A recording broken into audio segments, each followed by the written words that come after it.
Before we begin our program, I'd like to recognize the student artwork that graces the walls of the atrium this month. The colorful collection represents the art from students from Fontainebleau High School under the direction of their art teacher, Ms. Cheryl Alack. Please take a moment after our program to enjoy this talent and beautiful art display. Welcome to our volunteer reception. I'm Margaret Sharp, Supervisor of Curriculum and Instruction, and we are so glad to have you here tonight. Between the rain and the construction and everything at this busy time of the year, we know it takes a lot to gather, but we appreciate it. It's been said that those who can do, and that those who can do more volunteer. It is appropriate and fitting that this evening that our St. Tammany School volunteers are being honored and celebrated. You are an integral part of our district's success and our moving forward efforts. One of the noted strengths of St. Tammany Parish School System is represented within the dedication, time, and talents of the volunteers that are here with us this evening and the many others that you represent.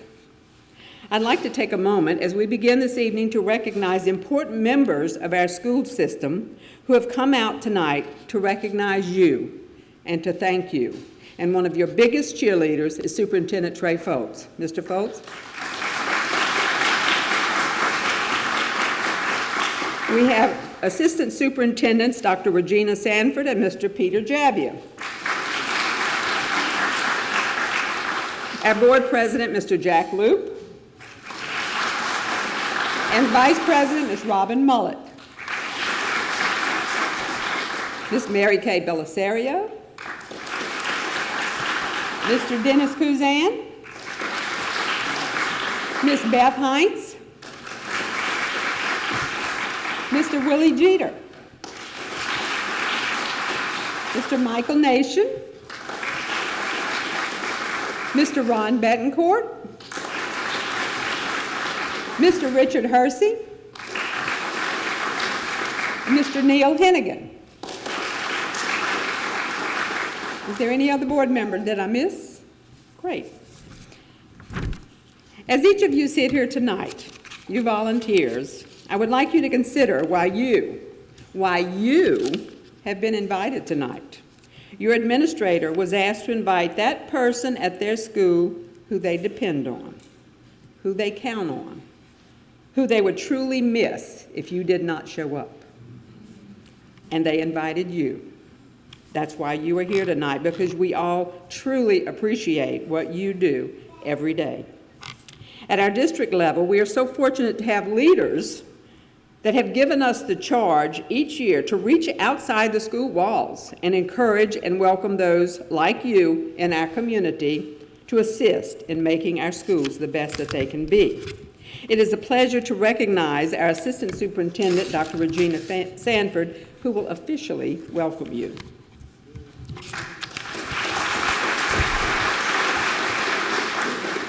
Thank you, Ms. Sharp. As always, the CNI person is going to come up with information related to research. Studies have shown that children whose parents or guardians are involved in their education tend to do very well in school. Volunteerism in our schools sends a clear message to our students. I care about the quality of your education. Each year, we ask administrators to invite you, the key volunteers, to this reception so that we can extend the district's heartfelt thanks to you, our volunteers, for all of your efforts. At this time, we would like our volunteers to please stand for their recognition for their service.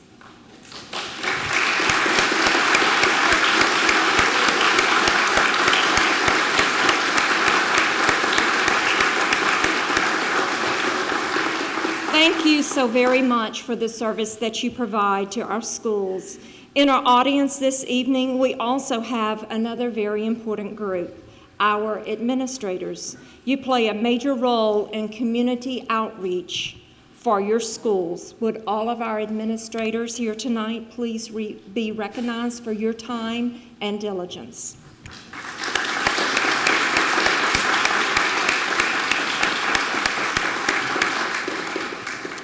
Our district is very fortunate to have an active PTA, the largest in the state, I might add, in our schools. At this time, if any of the volunteers in the audience are also members of your PTA organization at the school, would you please stand for us to recognize your service?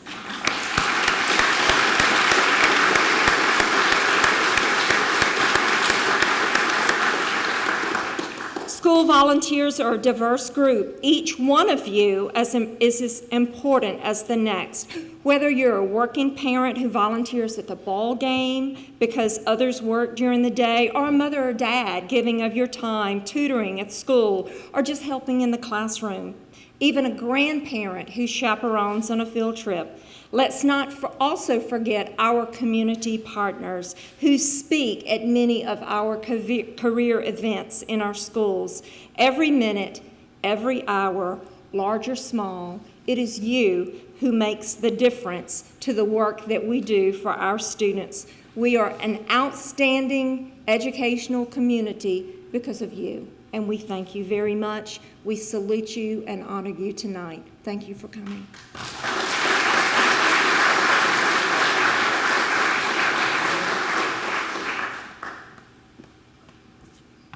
Thank you, Dr. Sanford. As we continue to show our appreciation to each of you, I'm going to ask a very special young lady to share her vocal talents with you. Her name is Abigail Williams, and she is a fifth grader at Lancaster Elementary School. Just as you lift our spirits each day by your presence in our schools, Abigail will lift our spirits with her talent. Please welcome Abigail Williams.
Troubles come and my heart burden be, then I am still waiting in the silence until you come and sit a while with me.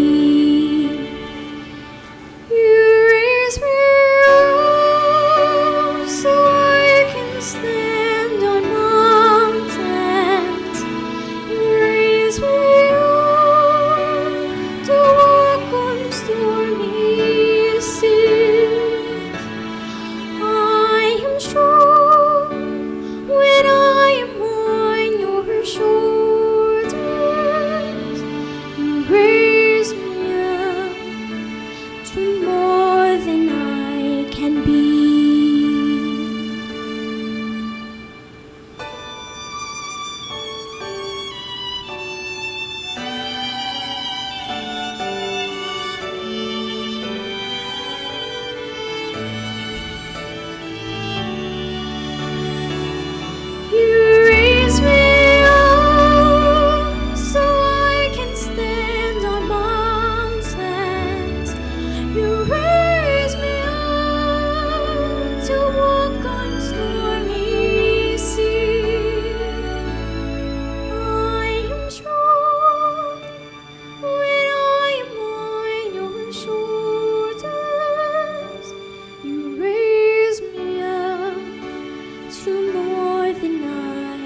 so I can stand on mountains.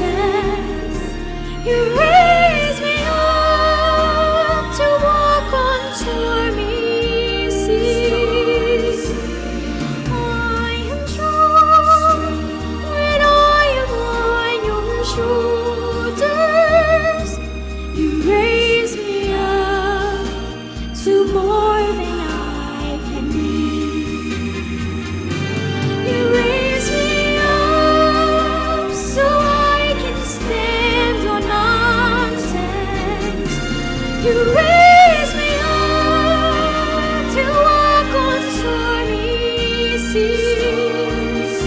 I'm strong when I am on your shoulders. You raise me up to more than I can be. You raise me up to more than I can be.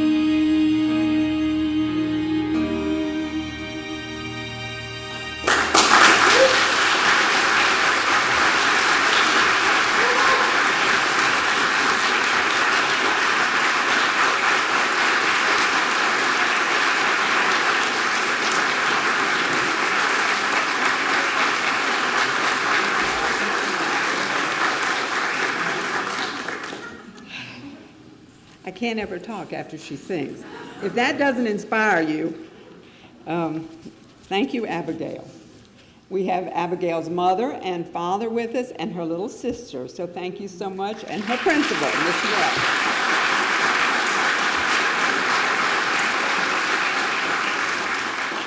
Great job. With the help of our administrators, Channel 13 has put together a wonderful video to highlight this year's volunteers.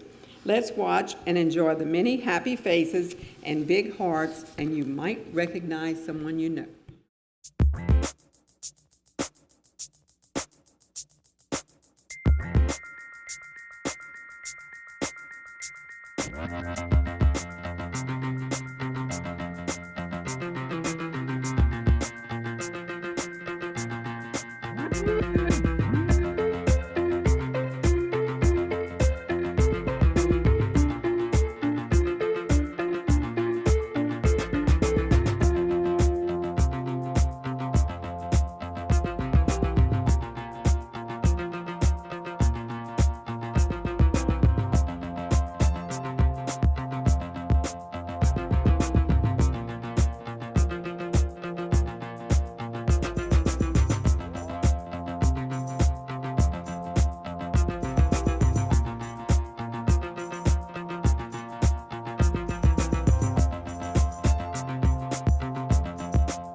Thank you once again for sharing this time with us and for supporting partnerships which build an even stronger school system for all of our children.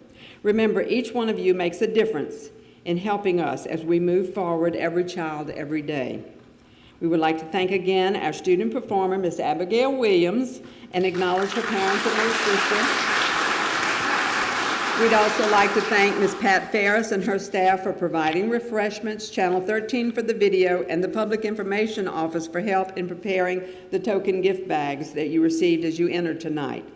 A group photo of our volunteers will be taken at the front of the stage, and we ask our volunteers to come forward and bear with us. We're going to move this out of the way, put a few chairs, and get a shot of the volunteers. This concludes our program. Please enjoy the refreshments. The committee meeting will begin at 7 o'clock in the boardroom. Thank you for coming.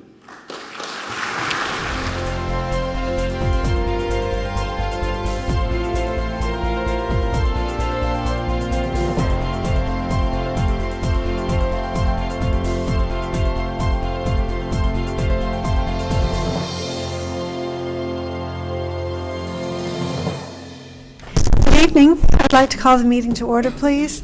Ms. Campbell, would you call the roll for us? Mr. Hannigan. Mr. Derman. Mr. Loop. Mr. Harrell. Mr. Nation. Mr. Jeter. Mrs. Seeley. Mrs. Drucker. Mr. Betancourt. Mr. Womack. Mr. Hersey. Mrs. Mullet. Mr. Kuzan. Mrs. Belisario. Mrs. Hines. Here. Thank you very much. Would you please stand and join us for the invocation and pledge led by Mr. Nation? Let us pray. Gracious and eternal God, please send down with your wisdom and your grace upon this school board as we deliberate tonight, that all that we do may be to the service and to the benefit of the parents, children, and educators of this parish. This we pray in your name. Amen. I pledge allegiance to the flag of the United States of America and to the republic for which it stands, one nation, under God, indivisible, with liberty and justice for all.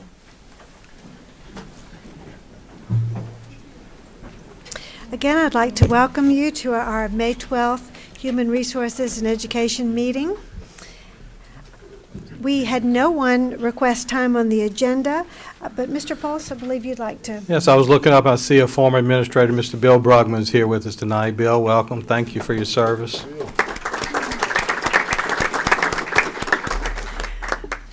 All right, that'll bring us to item 5, which is approval of the committee as a whole meeting minutes for the meeting held on April 9th, 2015. Do I have a motion to accept those minutes?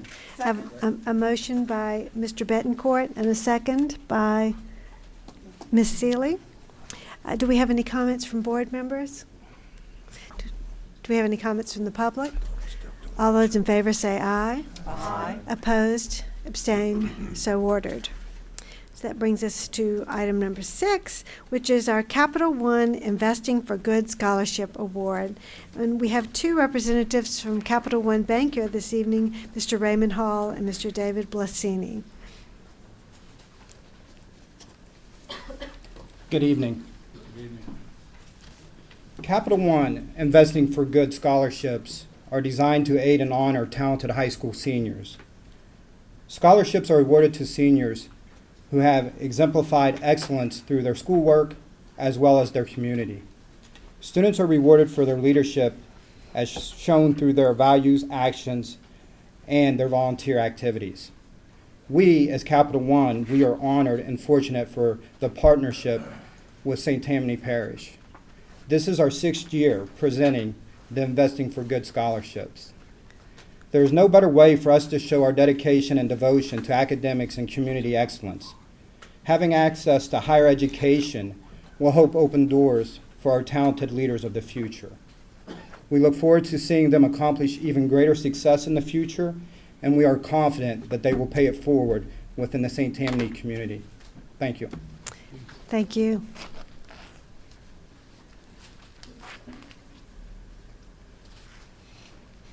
You know, we're always pleased to have you with us, and we just think 6 years in a row is great.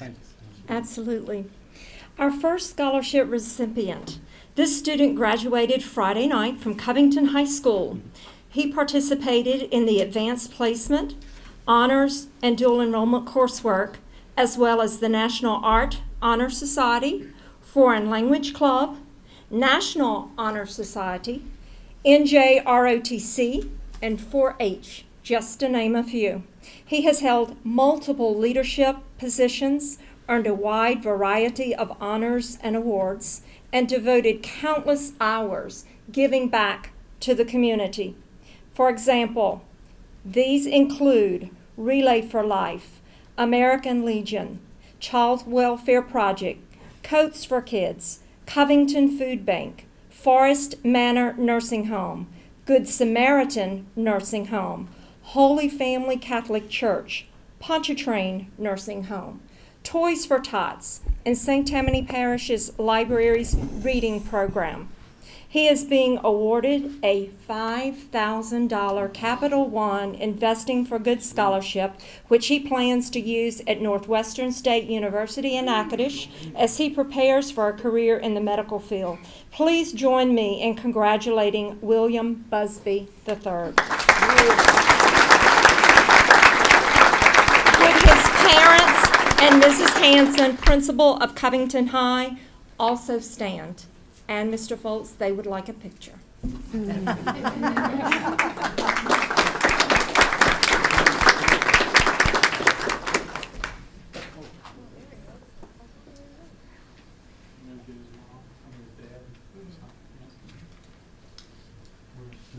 taking a picture?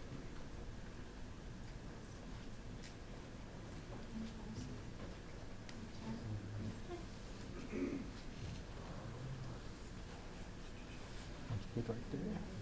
No, that's. There we go.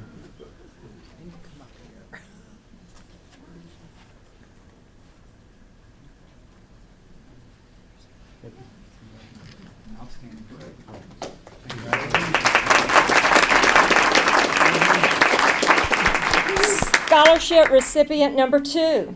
This student graduated on Saturday from North Shore High School. Like the previous student, this North Shore graduate took a rigorous curriculum including honors, dual enrollment, and advanced placement. He divided his time between athletics as a member of the Panthers football team, church mission trips, and both school and community service organization. I am going to read a quote from his essay.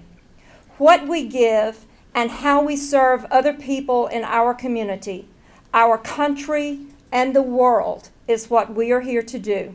This should not be considered charity, but part of our responsibility as a people. His plan is to use this $5,000 Capital One Investing for Good scholarship at LSU on a kinesiology pre-med college major. Please join me in congratulating Charles Buddy Smith III. Would his parents and Mr. Jabbia, principal of North Shore High, please stand and come take a picture with Mr. Foltz.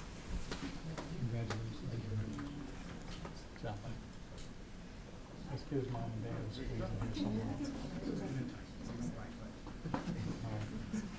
Good? Hold on one second. Way to the front.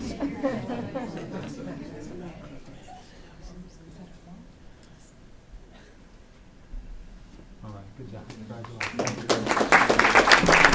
Congratulations to our students, and we thank Capital One for giving back to the community and being such a wonderful community partner. Thank you for being here with us this evening, Angela and Raymond and David. We appreciate it. Thank you. Thank you. And congratulations to our students. What a wonderful scholarship. I know we're proud of you, and I know your parents are very proud too. Congratulations. All right, number 7 on our agenda is a new job description title 2, Professional Development Support Clerk 2. Mr. Jabbia. Thank you, Ms. Heinz. Board members, tonight we have a job description to present to you. We have a Title II employee that is paid with Title II funds, and in order for that to happen, the job description has to match that. This is not a new position. That person is currently under a different job description. This job description parallels the duties, but as you can see when you read this, it all reflects Title II, and that must be done in order for us to receive funds for that position.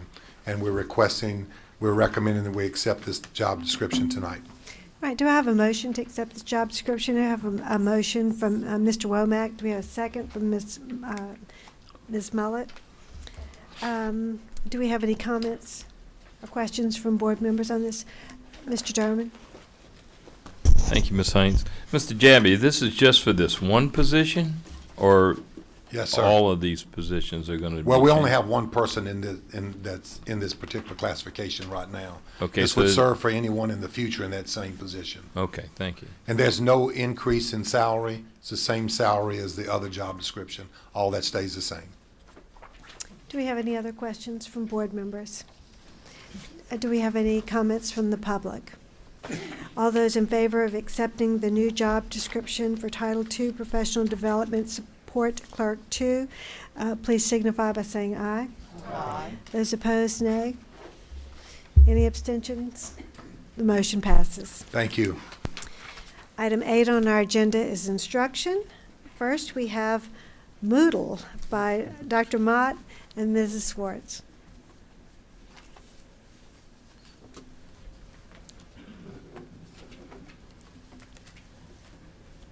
Good evening. Tonight I am here with Miss Sandy Swartz. She is our lead person on the Moodle project, so she will be presenting along with me. I bet you're sitting there wondering, what is Moodle? Moodle is an acronym, and this is what it stands for. Modular, Object-Oriented, Dynamic Learning Environment. Sounds complicated, so I thought I might help you learn a little more about Moodle by associating it with something that you're very familiar with, and that is Blackboard. Blackboard is also a modular, object-oriented, dynamic learning environment. Moodle is a course management system, also known as a learning management system. It's a free, open source web application. That means that we use this product free of charge. It was written by individuals from around the world in a collaborative effort to create a product for anyone in the world to use. In Moodle, educators can create effective online learning, and it's a safe environment for our students and for our teachers. Moodle, we self-host Moodle, meaning that all data that is entered into Moodle is housed by us. Therefore, it is safe and secure in St. Tammany Parish. At this time, Sandy Swartz is going to tell you about the beginning of Moodle in our parish, and she is also going to do a show and tell so that you can learn more about Moodle by actually seeing a teacher who is using Moodle. Sandy. Thank you, Dr. Mott. We began with the Freshman Academy at Slidell High School, and the reason we did this and we piloted the program with them was because they had a grant, a state grant, and we had a state grant. So it was kind of a win-win situation. The grant we had provided them with equipment, and the grant they had provided stipends for the teachers with professional development and other things to go along with Moodle. We started off with 3 teams of teachers that taught the same students because that's what the Freshman Academy is. They had common planning periods, and the goal was to help those 9th graders transition from junior high to high school, which is the hardest year of the transition period. We began with a project with the Freshman Academy in 2010-2011 where we just began integrating technology into the classroom and the curriculum. And this is where we went in and we did professional development training with the Freshman Academy, and we gave them equipment such as webcams, flip cameras, and things like that, and taught them different ways to use technology in the classroom. In the fall of 2011 was when we began using Moodle with approximately 450 students. These were the 3 teams that we began with, the Freshman Academy teams, and the 4 teachers that you see in each team, those are the core content subject areas. So what they did is they met with the Freshman Academy, they came together, they collaborated, and they created Moodle Pages, which is an actual online learning environment for the students where they could actually upload documents, resources. The students can put their assignments and give them back to the teacher through Moodle. As I mentioned earlier, we started small with Slidell High School. If you notice this is our timeline, and the first thing on the right-hand side where it says 2010, 2011, the Freshman Academy, that was before Moodle came into play with that group. We started with phase 1, where we had the team of 3 with the 12 teachers and 450 students, and then they decided there were other teachers that were interested in using Moodle at the school, so we went to phase 2 in the spring of 2012 with the 10 additional teachers and 400 additional students. At the beginning of fall 2012, all Slidell High School teachers were actually using Moodle and implementing it with their students in the classroom. So that included 92 teachers and over 1,400 students. In 2012-13, you can see we started adding new schools. We added Pearl River. In 2013-14, any high school teacher throughout the district was able to use Moodle. They had to come through the training, and they had to have principal permission to where the principal was aware of what they were doing in their classroom with the students.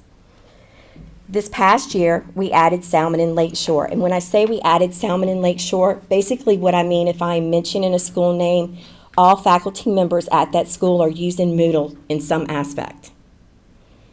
2014, in the middle of this school year, we had some junior highs that started calling because they were interested in using Moodle with their teachers. So now we have started implementing and started some professional development training with those teachers also in the junior highs. Our goal is to try to get it to all the junior high schools between 2014 and 2016. This is a very important key component, is the professional development piece. We offer workshops at the district level. We have summer workshops where they can come for training. We also have after-school workshops. The Moodle in Minutes, those are actually school-based. So it's based on the needs of what the school wants their teachers to be able to do in Moodle. These are actually scheduled once a month with the school. It might be a 15-minute training after school where they come and they just get a quick idea. It may be, how can I use a calendar in Moodle? So we demonstrate it for 15 minutes because they've already had the basic training. They learn how to do that, and then they can start implementing it. Professional development days, those are the days that we do professional development for the teachers before school starts, and also at the end of the 9 weeks when we have professional development offered at the school site. School visits and follow-ups. This is actually an important piece of the puzzle also. When we go to a school, make a school visit or follow-up, those are individual-based needs of the teacher. So they come to you during their planning period on the questions that they have about Moodle. Embedded PD, that's when they also can come to you, or the actual school will set up groups that will come to you during the planning periods so that they get the same question answered for a particular maybe content area.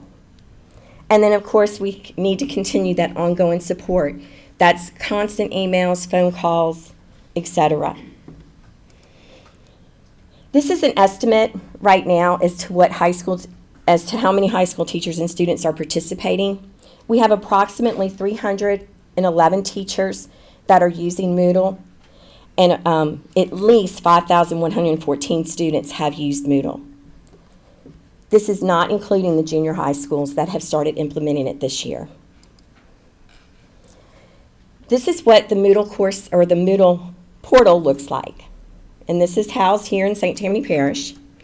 Their logon is the same as it is for any logon to any computer. And so I'm going to go ahead and we're going to go live. So what you're going to see here, I'm going to demonstrate a teacher's Moodle course.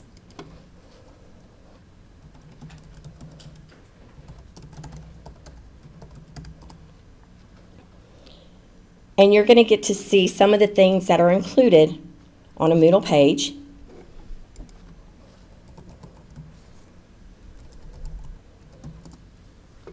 And the different components that can make the course effective and very useful for the teachers. This is an honor civics class, and this is Mrs. Marshall's course page. If you notice on the right-hand side, it has the due dates. And if you notice that first statement where it says ongoing, create split page notes from the type notes, that's a literacy strategy that they use daily. Also, you're going to notice in the middle section, that's going to be basically the content information, the main important pieces of what they're being taught in the class. On the left-hand side, what you're seeing is she changes this based on the topic, where she has like a question for them to think about, a thought-provoking question, with a Voki, which is an animated character that will answer the question.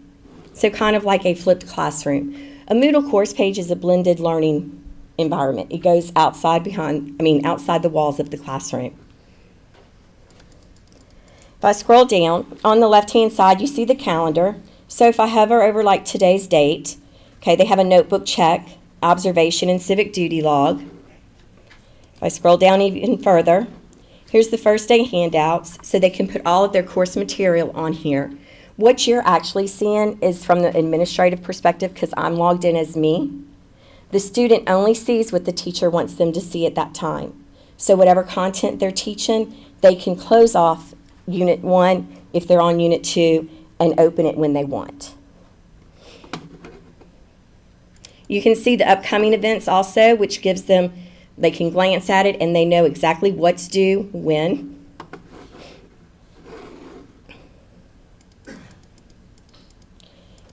They have website links, Word documents. Here's their course syllabus. They have their objectives. The course syllabus is on the left-hand side and the objectives is on the right-hand side.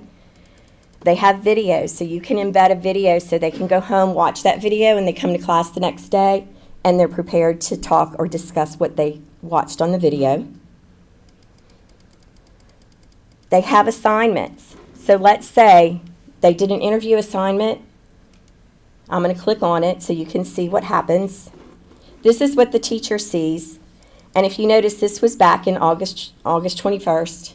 So this was at the beginning of the school year. I opened this one up because I thought it was important to see that at the very beginning of the school year, they started teaching them how to upload assignments to Moodle. This has 78 were submitted out of 117. If the student does not have a computer at home, they can turn it in and they don't have to upload it if they couldn't upload it at home. So they do have that option.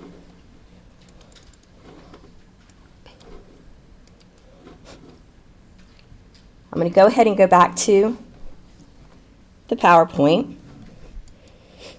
And these were some of the highlighted components that we showed you, or that could be included in Moodle, because I showed you the calendar, I showed you a syllabus, I showed you uploaded assignments, and I showed you documents.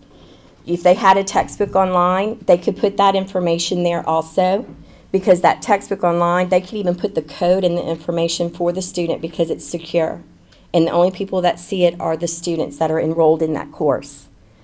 The quizzes, if they have a question bank, they put their questions in there. It automatically, randomly mixes up the questions, mixes up the answers for the teacher, to where if you had the answer was B in one question for one student, it might be C for the other student with the same question. And then they also have an app for Moodle. This is what the app looks like when you click on it. So on this when I first click into Moodle app, I get this site, and I click on website, and it brings up my Moodle portal to where I can go in and see and view whatever I need, or if I need to upload something or add resources for the student. Any questions? Do we have any questions on Moodle? Mr. Betancourt? Thank you. Would you say again, Dr. Mott, or what does Moodle stand for again? I kind of saw what it does. You know, that's one of those acronyms I did not memorize all the words to because there are too many of them. Modular, Object-Oriented, Dynamic Learning Environment. Okay. Thank you. You're welcome. Any other questions? Mr. Hennigan? Thank you. So, Dr. Mott or Ms. Schwartz, so what's the plan forward with is this tool? Are you going to expand it? Is that the idea? Yes, sir. Because Moodle is open source, there's not an army of people behind it that we have 24/7 support with. So we wanted to start small. And like Sandy said, we started with Slidell High, expanded to a few high schools, then all high schools. And part of our rollout was then to go to junior highs, interested junior highs, and that's where we are now. And we started small, and we're adding small to make sure that we're successful and we're able to support all of the students and the teachers in there. And so as we know that we can do this, we will continue to grow it. Okay. And do we host this on our machines? Okay. And you have the firewalls up, so it's not, okay, good. All right, well, good. Thank you. You're welcome. I was really nervous when they were trying to log in. As much as Lewis blocks everything, I was worried that they were going live. Yeah. Mr. Derman? Thank you, Ms. Heinz. I was going to ask a lot of IT questions, but apparently y'all got all that worked out already. The one question that I do have is when you said when a child doesn't have a computer at home, that they can bring the work back in and log it in the next morning at school. What are we giving them to take home to do the work if they don't have a computer at home? So, I mean, are we printing it out at home, at school, and then sending a whole... That's part of the training, is Sandy talks to them about the importance of this tool and also the limitations of this tool. And the limitations include not every child has a phone or a computer at home. So teachers need to be aware that they must provide for those who don't have it, and that's part of the professional development, to make sure that those students are not singled out in any way, that they have still all the same opportunities. It might just be in a hard copy format. Okay. And with a follow-up question to that, if in fact, when we do start this, is there a way to kind of track how many students don't have the capabilities of doing this online so that we can kind of get a handle on that, what percentage we're dealing with? Currently, we're not tracking that, but we can certainly make a survey and send it out to the Moodle using teachers and ask that question. I think that would be important for us to understand the scope of the user friendliness of this. We will make that a point to make it part of an exit survey that Sandy can create. Fine, thank you. You're welcome. Mr. Kuzan? Is it used in all areas or just social studies? It's used in all areas. Teachers who are interested in using it can use it. We just chose Ms. Marshall's social studies because she was one of the first Moodle using teachers, and she has used it with a high level of fidelity, and we were very impressed with her product, so we chose to show social studies. Thank you. Mr. Rucker, did you have a question? Are all teachers going to be required to use Moodle? No, ma'am. So, for example, one science teacher compared to another science teacher, they may not be tracking and using the same format. And then to piggyback on what was asked earlier, as far as when you were showing the video, if a teacher asked you to watch a video and we need to discuss it the next morning, I have the same concerns about those students who don't have a computer or even a phone. Some people still do not have smartphones. So that is a concern of mine too as well. I understand. Well, again, part of the training is we give them ideas of how to help these students who don't have the technology, because we certainly don't want them to miss out on anything. But we also don't want to let go of an incredible opportunity. So what we do is we, as much as we can, wrap our arms around those who don't have this and help them get the same material in a different manner. So this is not to replace the teachers' websites either, too? No, ma'am. So they'll have it both on website as well as in the Moodle as well, as far as their class assignments? Well, like this particular teacher, the class assignments and all those kind of things, since she has this outlet of Moodle, it's very easy for her to use, it's convenient, it's a one-stop shop for the students. So her website would probably not be as extensive as a teacher who is not using Moodle, but part of her orientation to her class is to familiarize the students and the parents with this outlet that she has available for the students, but she still puts stuff up on her website. I just have a concern where the teacher has a website and she has Moodle, and some of the information may not be on both. And so if you go to one, it may not go to the other one, that some of the information, especially classwork or assignments, if you skip class or if you're out sick, you're not able to, follow both, and something slips through the cracks. That's, I was just kind of thinking along those lines. I understand, and that's one of the reasons that we targeted the older students first, because they have the maturity to handle a situation like this. And once they're trained by the teacher to go to the one-stop shopping, they get a handle that this has more stuff for me than the other place. Thank you, Dr. Mott. You're welcome. Mr. Jeter.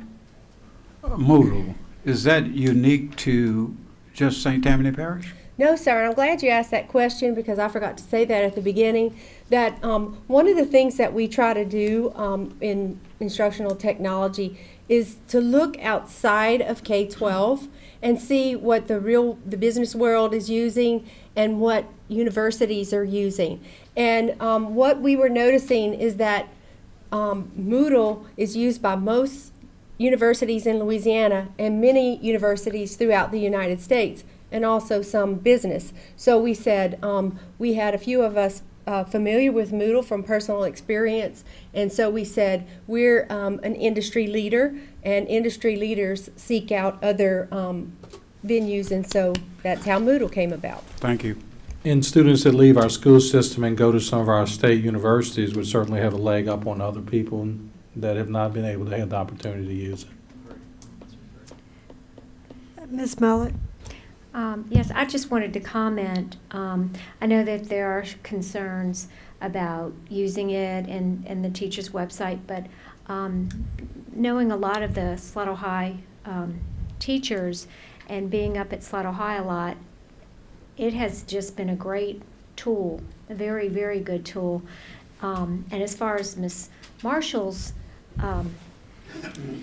Moodle site, I know from experience, having my son in her class, that it would be very extensive. Let's just say she's really good at utilizing that. So, I think it's a really great tool, and I hear a lot of good things from Slidell High from using it for several years. So, thank you.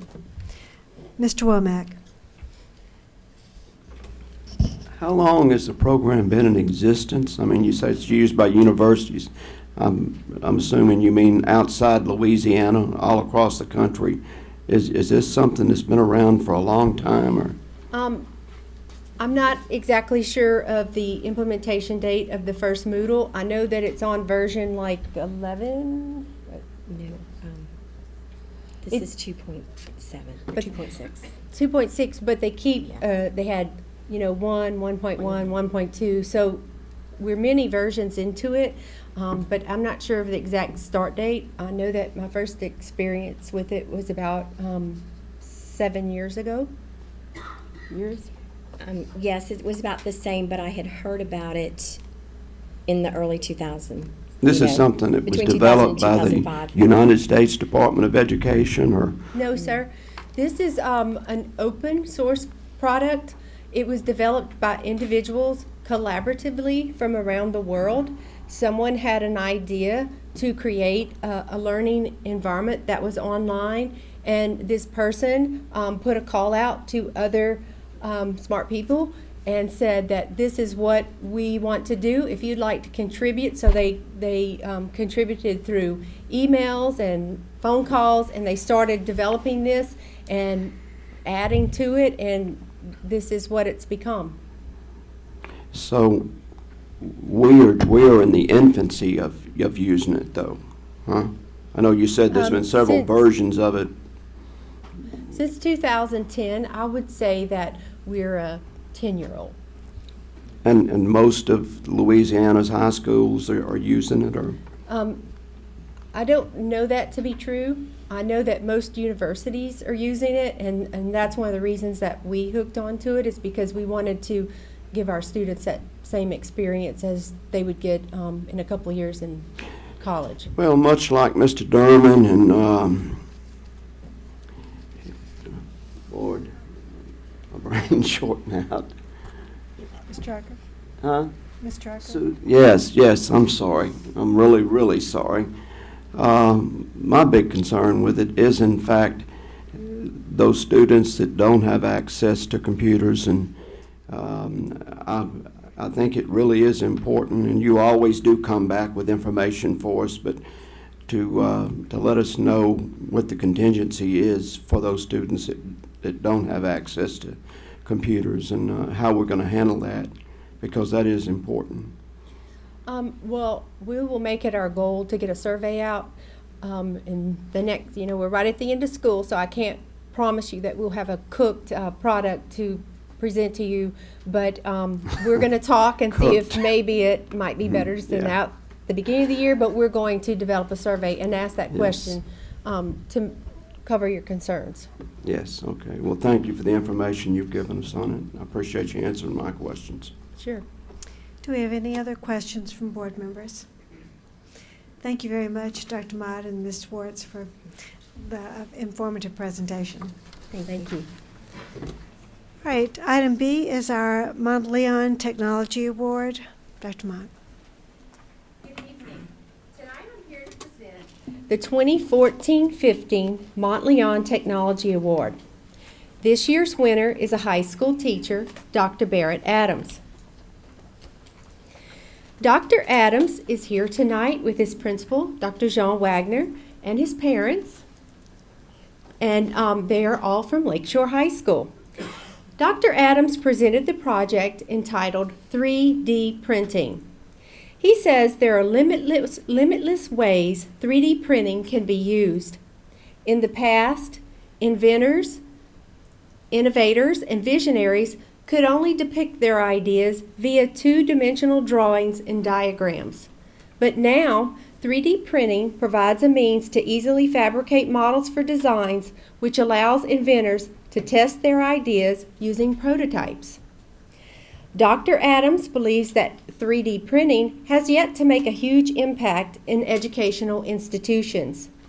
He is certain that through his students in the national program called Project Lead the Way, which I believe you have heard about, and his basic and advanced drafting students, the 3D printing impact on education will increase. 3D printing and the creation of 3D images at Lakeshore High School has the potential to directly impact about 200 students a year. Here are a few examples of 3D printing students at Lakeshore High can and will print. For biology, they can print models of cells, amino acids, and organs. For physics, they can present precise objects for collision, momentum, and rotation experiments.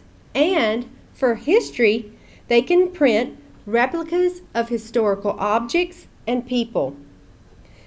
Dr. Adams will use his grant award of $1,000 to obtain his goal to have a 3D printer at Lakeshore High School.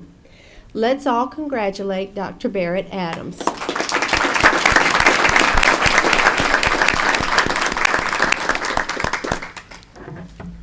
I don't have your check for tonight. However, have a certificate for you. You're welcome. And also, you get to take to school for now the Montleon Technology Award plaque. And as you know, this plaque proudly hangs at the Treen Technology Center. Once the awardee gets to show this to their students, they return it to the Treen Technology Center, and we hang it on the wall for a badge of honor for those winning the award. Would you like to say anything? Do y'all have any questions about the 3D printing? Well, Dr. Adams, would you like to say something? If y'all don't mind, I'll take a second to clear up Moodle as a teacher's perspective, and I'll tell you a little bit about what we're doing. Most people don't understand open source just means free. So I'll talk in normal terms. We used to use Blackboard. Moodle is almost identical. When I finished my master's at USM, they used Moodle there, and that was 2006. At Southeastern, they used strictly Moodle, and that was from 2010 to 2014. Exposing students to this early does give them a leg up, and as a teacher, we're not required to make an assignment strictly on Moodle, but my honors physics kids, they love it because I put my reviews there, I put simulators. If you want it, it's there. It's not a required thing, but when we do turn in projects, it's very simple for the teacher. It lets us download everything at once. So it's a useful tool. As for 3D printing, it's going to be amazing. We'll probably get it set up and running mid-August, and by September, if y'all would like to come see what it can do, I invite you. Come see me. There's all kind of good stuff going on. Congratulations Thank to you. I think we do have a couple of questions. Mr. Wormley? Well, I wanted to ask him if he happened to have any examples of 3D printing with him. I've never seen it. There was quite a bit of fuss made about it in Nashville. There was a lot of talk and banter about it there. That was one of the sessions, but I've not seen it. At the moment, we don't have a product to show you because we are going to get the printer. But it builds a tiny little speck at a time, and it can build anything that we can draw or scan. It's Really? incredible. Anything very, very detailed that you couldn't do by sculpting. And my students now can make some incredible things on 3D in AutoCAD Inventor. It is an incredible program, and freshmen have mastered it. Are the printers expensive? Have they become cost effective for the average Joe to buy one? I mean, they used to cost about $5,000, and Whoa. now they're getting to about $500. yes. And the filament is about $20 for a roll. The filament looks like fishing string. The computer just melts it down and puts it on an XYZ plane and just dots it 1 micron at a time. So it's super, super incredible. We can make Yes. anything that's in a 7x7 cube. Really? That is fantastic. Well, we're anxious to see what you do with it. Like I said, about Me in September, particular. come take a field trip. Good. Mr. Nation? Doctor, this is wonderful. I mean, it really is. I'm glad to see such high technology coming to St. Tammany Parish. Any other materials other than plastic, or is it strictly For this model, it's Yeah. strictly plastic. 'cause you can use other materials. I mean, other 3D printers can. Is that correct?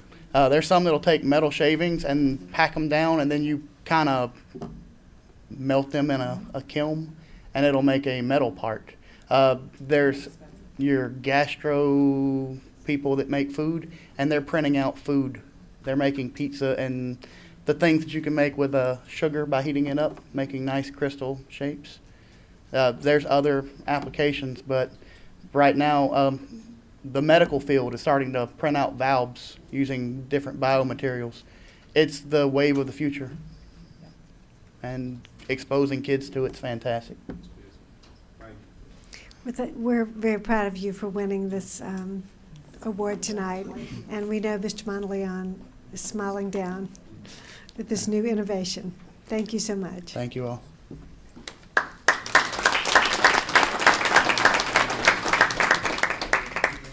Item C is our high school updates. We have Dr. Sanford and Ms. Strataberger.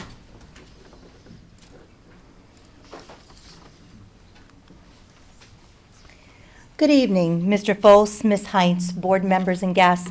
Tonight, Dr. Sanford and I would like to highlight some additions to our high school programs, as well as 2 new diploma pathways available for our current 9th grade students and beyond.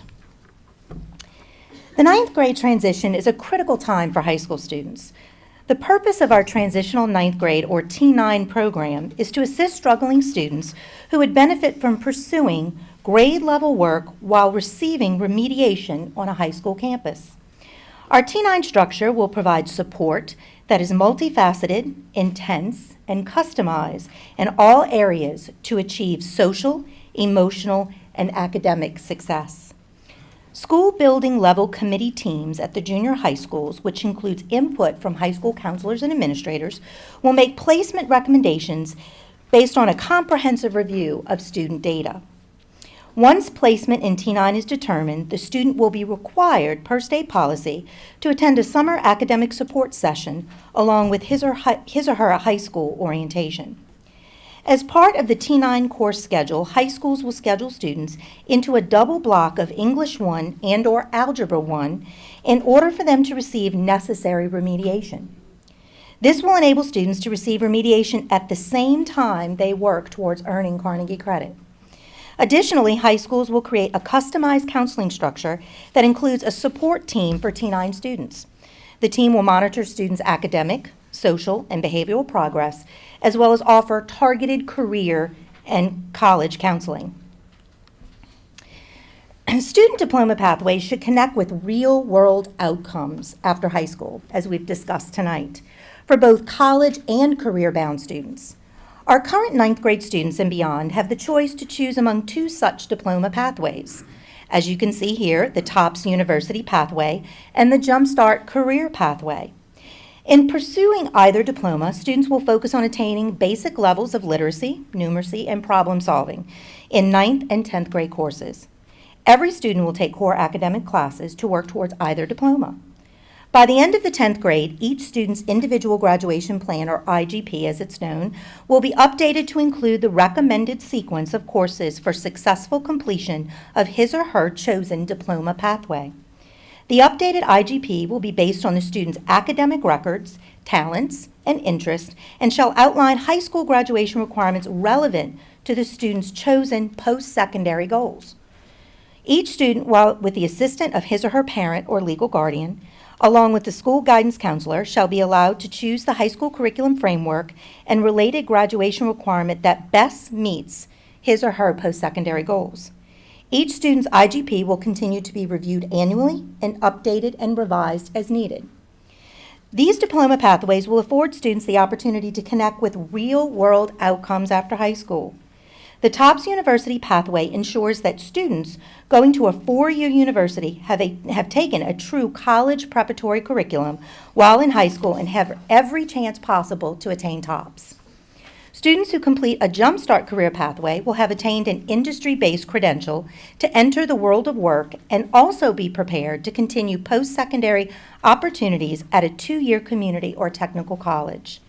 By the end of the 10th grade, each student's IGP will be updated to include the recommended sequence of courses for successful completion of his or her chosen pathway.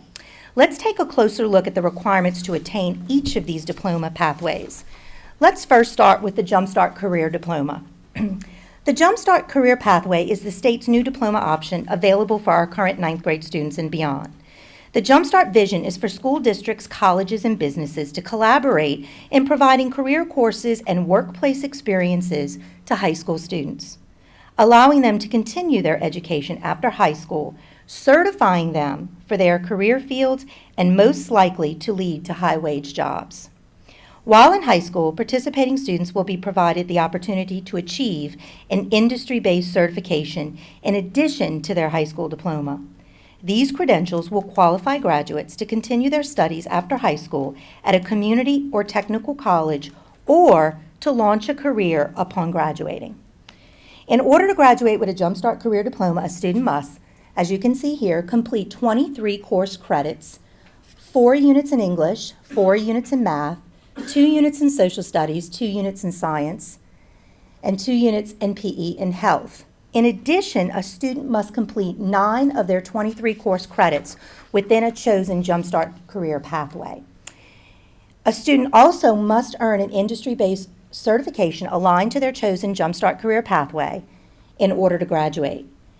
And then also, as currently, they must score a fair and above on 3 of the end-of-course tests, including 1 in each one of these categories: Algebra 1 or Geometry, English 2 or English 3, and Biology or U.S. History. At this time, I'd like to invite Dr. Sanford to come up and highlight the TOPS University diploma requirements. And you might say, why are you giving us the update tonight? Because this is our way of helping to educate parents. This is new and different information. specific to this year's ninth grade class. So we want to make sure that the public is aware, and each of the high schools will be doing the same kind of presentations with their parents beginning in the fall. So the TOPS University Diploma has been aligned to the true college preparatory curriculum that is specified by TOPS. Students who choose this pathway will be eligible for TOPS University credentials. Now, this is going to be a change because in the past, they have not been aligned. So now they're being mirrored. And if you see here, it's pretty much the 4 units of English, 4 in math, 4 in social studies, 4 in science, 2 in PE health, 2 in foreign language of the same foreign language, 1 in art, and then 3 electives. And students in the 3 elective categories could choose to take some electives that are in the other pathway. Along with this, they have the exit outcome of algebra, geometry, English 2 or English 3, biology or U.S. history. So this is aligned to TOPS, and this is a first, which we see as a very positive thing. TOPS weighted grades. This is something new as well. Students on this pathway are going to be rewarded for completing more rigorous coursework. The TOPS GPA determines not only a student's eligibility for the TOPS award, but also if they're qualified for additional support. There were 2 acts. The first is Act 359. The Louisiana legislature only included AP courses, gifted, and dual enrollment to align to TOPS. So then we noticed that honors courses were missing from this weighted calculation. So we did sit down with some legislators and recommend that we add honors. So as a result, Act 733, along with other districts who were saying the same thing, encouraged them to pass again another piece of legislation to give honors this additional weight in the calculation of TOPS GPA. And you'll see from this slide, there are just a couple of classes that we've highlighted so that you can see AP, gifted, honors, and dual enrollment are getting this particular weight. There are approximately 36 total courses on the matrix, and in St. Tammany we teach approximately 31 of those. But this is a change, and along with this TOPS weighted GPA calculation, there will be an additional requirement for specific coursework and additional units that have to be taught. Questions? Board members, do you have questions? Mr. Kuzan? If a student start in the Jump Start program, can they, as a result of Act 833, can they get a regular diploma? Yes, sir, they can. We have specific pathways that the state has provided us that are specific to the needs of our Act 833 students. So yes, sir, they can. Thank you. Ms. Mullen? Okay, I was just looking on here where it said they're going to earn a score of fair or above on 3 end of course testing. That's the passing rate, Okay. fair or above, because there are 4 different levels: excellent, good, fair, and needs improvement. So a student must earn fair or higher in order to be labeled proficient. Thank. And it's the same for both diploma pathways. Mr. Nation? Just a quick question about the IBC, the industry-based credential. I assume those are developed by these credentials are developed on the state level. Is that right? Yes, sir. They're approved by the Workforce Investment Council, and they align to high wage, high demand jobs in our state. And what, I guess, all the major industries in the state?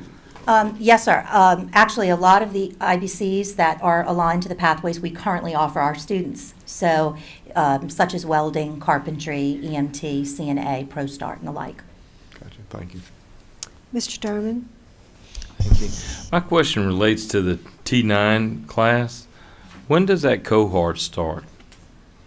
As far as the graduation cohort? As a 9th grader. A T9 student has to be a 9th grader the following year. So they will enter that as a 9th grader, and they will be part of that cohort. That student could, if they achieve the requisite Carnegie credits, could move from the 9th grade year to junior year if they earned 11 Carnegie credits between their T9 and freshman year. So one of the things that you may not be aware, and the public may not be aware, is that a T9 student has a separate classification in JPAMS and throughout the state. So they are required to enter the ninth grade cohort the following year. Okay, so technically, they still They have have their an 4 extra year. They still have their 4 years to graduate. That's what I Yes, was curious yes, about. yes, Thank you. yes. Mr. Hennigan. Thank you, Ms. Hines. Just because I know someone's going to ask, parents worry about this, the weighted grades, is say a gifted weighting the same as an honors weighting? Yes. Those are Their identical across the board? extra quality point will be added to all of those courses. Okay. And it's a specific list. Most of the courses, Mr. Hennigan, are pretty much what I call the upper level, so they generally start about the 10th grade year or higher. Biology is one of those, and but the majority are concentrated at the 11th and 12th grade level, the advanced coursework. Okay, good, thank you. Mr. Jeter. I want to make sure I get this right. I wrote down dead end street. What do we do for those students to motivate them if they're in Jump Start to let them know that this is not a dead end street for them? Do we do anything? Absolutely. This diploma is given equal weight, and we have been working with our schools to give them specific targeted counseling to let them know that this leads to post-secondary goals. So it is going to require a lot of career counseling and conversations with our students. Students that may want to pursue this already as a ninth grader can. It's a lot of relevant coursework. It really is going to align to their post-secondary goals. I think that's very important. Thank you very much. Ms. Seeley. Thank you, Ms. Hines. The question I have, one of them is that it appears to affect the amount of electives that the students may obtain. And would this limit the talented programs in our schools with their courses? Many of the talented students are in our university track already. So because we have 28 credits, students can continue to earn more than just the required 23 or 24. So we see that as an added benefit. Okay, thank you. Mr. Betancourt. I have a couple of questions. Is it possible that a T9 freshman would take 5 years to get to go through their high school? The student who is a T9 student is going to be earning Carnegie Unit credit. So we are enrolling them. The hope is that at some point they will have enough Carnegie Unit credit, so their T9 year is kind of, we'll call it a free year, so to speak. The following year they'll be a ninth grader. So if a student earns enough credits, they could logistically jump from being a ninth grader to a junior, because we classify based upon accumulation of credits. Okay. But they could be afforded 5 years, if needed. Okay, and if it takes 5 years, will they still count toward our graduation? Correct, yes, they will count, because their clock actually starts the year after T9. Okay. So they have 4 years to graduate. Okay, and then the only other thing, we're gonna make sure, I'm sure y'all have thought about this, in St. Tammany, for years, we've had Jump Start was kind of a negative thing in some parents' minds. Are we kind of trying to get that point across, that it's not Jump Start as we used to know it? Yes, sir. We have been working with our stakeholders at all of our schools to change the meaning of that term. That is a term that the state came up with, and it is to jumpstart students towards their post-secondary goals, whether it is the world of work or college aspirations, to give them a jump start. Okay, thank you. Mr. Nation.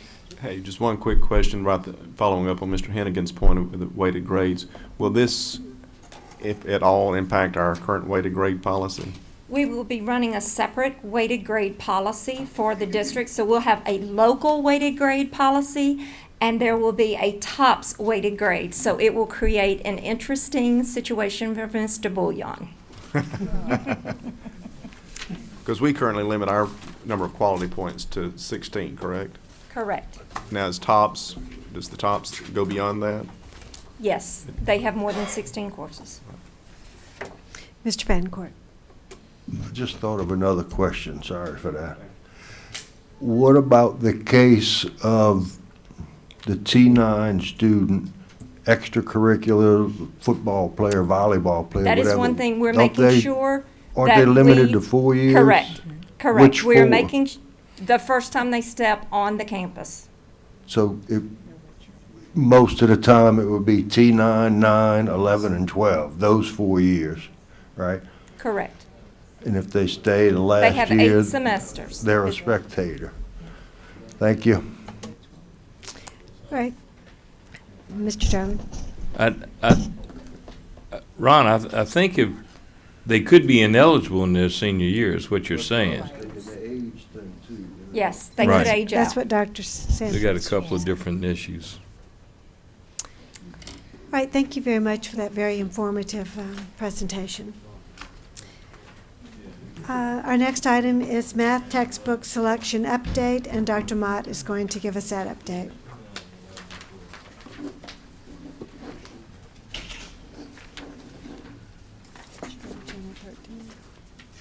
There we go. Good. I have a very brief math textbook selection update. This is just a reminder of the books that were chosen last month. Big Ideas for High School, Glencoe Math, and My Math for K-8.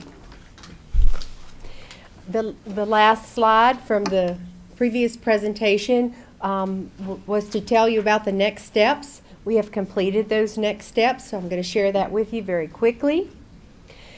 Teacher materials have been ordered and delivered for high school. They have been ordered, and the expected date of delivery is May 22nd, by May 22nd for K-8 teacher materials. Student materials, the print and online editions are expected to arrive in late July from both publishers. Professional development, we have a layered professional development to cover as many people in the system as possible. We start with the district educators K through 8, and those are curriculum specialists and instructional coaches. Starting next week, Monday, Tuesday, and Wednesday, publishers will be sending in trainers to train these small district educators.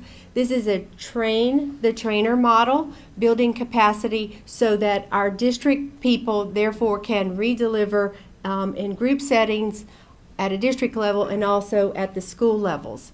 The high school training is on the 20th.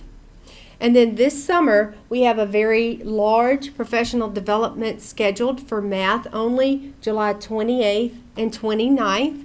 At the same time, we will be running classes at Lakeshore High School and Montleon High School. And these classes will be divided by grade level. And we will have presenters from both textbook companies, and we will use the curriculum specialists and instructional coaches and some other teachers we have pulled in to re-deliver this very large professional development. Also, on August 5th for Professional Development Day, math textbook will be part of their agenda at the schools. To cover administrators, as part of the Administrators Conference on July 23rd, we have publisher trainers who will be attending to give an overview to all administrators of the capabilities of the math textbook, the online piece, the parent piece, the student piece, the teacher piece. The K-8 publisher provides online modules, anytime learning for teachers. Both publishers will be offering webinars, and we will be running those concurrently, August 18th and 19th for all grade levels. And then at mid-year, oftentimes we have new hires who show up, and so we have a safety net there. We're going to offer more training in January. The dates and grade levels are up there. And throughout the year, the capacity that we built through our district curriculum specialists and instructional coaches We will use them to deliver more textbook training as well as general math training. That concludes the textbook update. Thank you, Dr. Mott.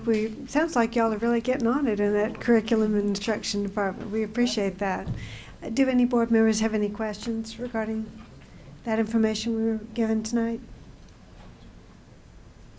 All right, thank you so much. Thank you. Great report.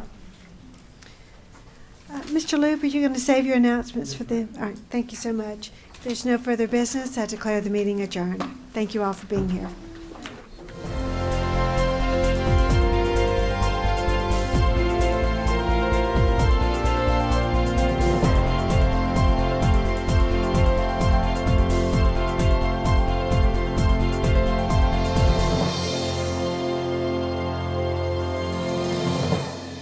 Okay, we're going to call the meeting to order for the committee as a whole meeting for St. Tammany Parish School Board, May 12, 2015, for business affairs. Ms. Campbell, roll call, please. Mr. Durman. Here. Mr. Hannigan. Mrs. Heinz. Mr. Loop. Mr. Harrell. Mr. Harrell had to leave. Mr. Nation. Mr. Jeter. Mrs. Seeley. Mrs. Drucker. Mr. Betancourt. Here. Mr. Womack. Mr. Hersey. Mrs. Mullet. Mr. Kuzan. Mrs. Belisario. Thank you. We're going to dispense with the invocation and the pledge. So we had no one sign up for time on the agenda. So we're going to move to item 4, which is approval of minutes for the committee as a whole meeting held April 9, 2015. Do I have a motion, please? Jeez. I second. We got a second by Ms. Drucker and a unanimous first by everybody else. Ms. Campbell, I don't know. You're going to have to help me on that one. I'm going to say Mr. Jeter. Just stay with it, Willie, when we get you in there, okay? All right. Any comments or questions by board members regarding the minutes? Any from the public? Seeing none, all in favor say aye. Aye. Opposed? Abstained? So ordered. Thank you. Okay, item 5 is the health insurance update, which Mr. Jabbia is going to report on, but we're going to let them finish their complete presentation, and then we're going to open up the machines to request questions, okay? All right, thank y'all. Mr. Jabbia. Thank you, Mr. Darwin. First, number one, I want to say that this is an example of admin can also do PowerPoints, not just CNI, okay? But Lynn Fontaine helped me. Thank you very much. What we have for you tonight, as Mr. Dermott said, is an insurance update. And what we'd like to do is to go through the PowerPoint and then, of course, try to answer any questions. And when Mr. Fontaine is finished with that presentation, we have a recommendation from our insurance committee that I would like to ask the committee to accept. So with that, I'll ask Mr. Fontaine to come up, and I'll help him as we go through these slides. Lynn? Good evening. Oh, I'm sorry. There is a copy at your desk of the complete PowerPoint.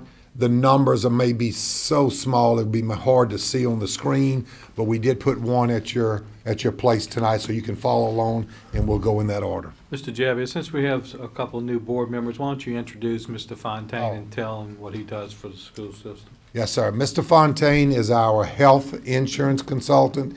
He has been with us, I think, since 2006 or 7, when we moved from the Office of Group Benefits Insurance to our self-insured program. And he advises us on our health insurance and tries to keep us straight dealing with that. So he's the person I go to. He has the knowledge dealing with insurance that can help us move forward. Mr. Fontaine. Thank you. All right, good evening, board members. What we'll go through in the presentation are going to be some cost summaries and some savings initiatives and rate structure. But on this first page, what we're doing here is showing you our plan expenses funding and surplus or deficit numbers since inception. And you've seen these numbers before, but basically in reporting 2014, you'll notice that we had right under $50 million of medical claims, $16,379,000 in prescriptions, for a total of $65,802,000. Plan reimbursements, those are total claims at $65,802,000. The reimbursements to the plan are in the form of any type of specific reinsurance reimbursements, any type of subrogation. The plan's protected with reinsurance in the event that an individual claim goes over a certain amount. That amount is set at $375,000. So those reimbursements, the majority of them are reinsurance reimbursements. You see your fixed cost across the board here. Retiree premium from Humana. In 2009, we started the Medicare Advantage program. I will tell you this, when you look across this spreadsheet, it's a big increase in that expense every year. The predominant increase is not from a rate increase, it's from the number of retirees that you have, which has grown tremendously. Your retiree rates during the period here from 2009 to 2014 actually increased 6.7%, while the membership increased close to 26%. So big increase on your retiree population. That makes for a total plan cost of $72,913,000, and we're going to refer back to that figure later on in the reporting, so key on that number. So total plan cost of $72,913,000, the funding from both employee contributions, board contributions totaling $67,913,612, net employer cost at the $58,928,000, and leaving us with basically a $5 million deficit. Remembering previous reporting, our deficit basically peaked in 2009 at $10 million. We've made a few plan changes. We've increased some employee contributions, although in small amounts over a period of years. Then most recent change was the dependent spousal surcharge. All of these items, if you'll notice up at the top, our claims have been steady since 2009, very flat, while many other health plans have increased tremendously in cost. Our total plan cost has been steady as well. You'll notice that in 2013, peaking at that $73 million, but up at the top, you'll see we're covering a larger average enrollment. So keying on the two figures here of the $72,913,000 and our $5 million deficit, that's what we really we're working with here. Let me just make a point of clarification so that everyone understands that in 2007 we went to a self-insured program, which basically means that we're the insurance program. We pay the claims, we collect the premiums. Blue Cross Blue Shield serves as our third-party administrator as far as paying the claims for us, and then we reimburse them. We also use the Blue Cross Blue Shield network, and so that there's no misunderstanding, all active employees are under the Blue Cross Blue Shield regardless of their classification. All the way from our employees in the school system to management in the central office. There's been some questions as to, oh, well, I bet you the superintendent has a different plan. No, that is not possible. We're all under the same plan. We all pay our premiums. We all pay our deductibles and our co-pays. The other part of our plan is our Humana Medicare Advantage plan. That is for our retirees who have Medicare or who are Medicare eligible. They go into that plan. So we cover everybody, all of our actives and our retirees, if they so choose to have our insurance. Pete, can I interrupt you just one time? Yes, sir. Mr. Foltz asked you to introduce Lynn and for some of the new board members. Maybe you could kind of touch on how we formed a committee to look at everything originally with our employees, for our new board members to understand how that process works. Back to OGB days Yeah, or just in general. in general about our insurance committee? Yes. Okay. We worked through our Federation of Teachers and School Employees to form our insurance committee. We have a section in our collective bargaining agreement that says that any committees that the board appoints is that the Federation gets to appoint their members from their group of employees. So our committee is some 26 strong, I believe. We have representatives from all different classifications of employees. We have staff that's on our committee. We have board members that are on our committee, and we have retired employees who are on our committee. So we have representatives from all groups of people that are on there. In fact, I was going to do it a little bit later, but since I'm doing that, we do have some of our committee members that are here with us tonight. I'd like to introduce them to you. Calvin Smith, I think, is here tonight. Calvin, Hannah Johnson, Mike Galino, and Bill Brugman representing retirees. And also from my staff, I have Aaron O'Ramus and Renee Mothershed that works in our insurance department. They're on the committee. Mr. Derman and Ms. Mullet represent you as board members on that committee. Oh, I'm sorry, and staff members, Mr. Gaspard and Ms. Prevost. I apologize for that. Did I leave anybody else out?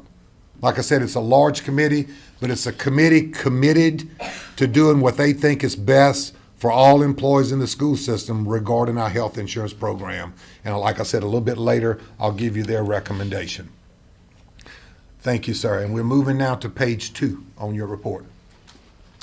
This next report provides the same information, but what's different, it breaks it down on a per employee per month basis, so you can, although the group has grown from a participation standpoint, these numbers break everything down on a per employee per month basis. So you'll see your net claims figure when you look at 2010 and beyond.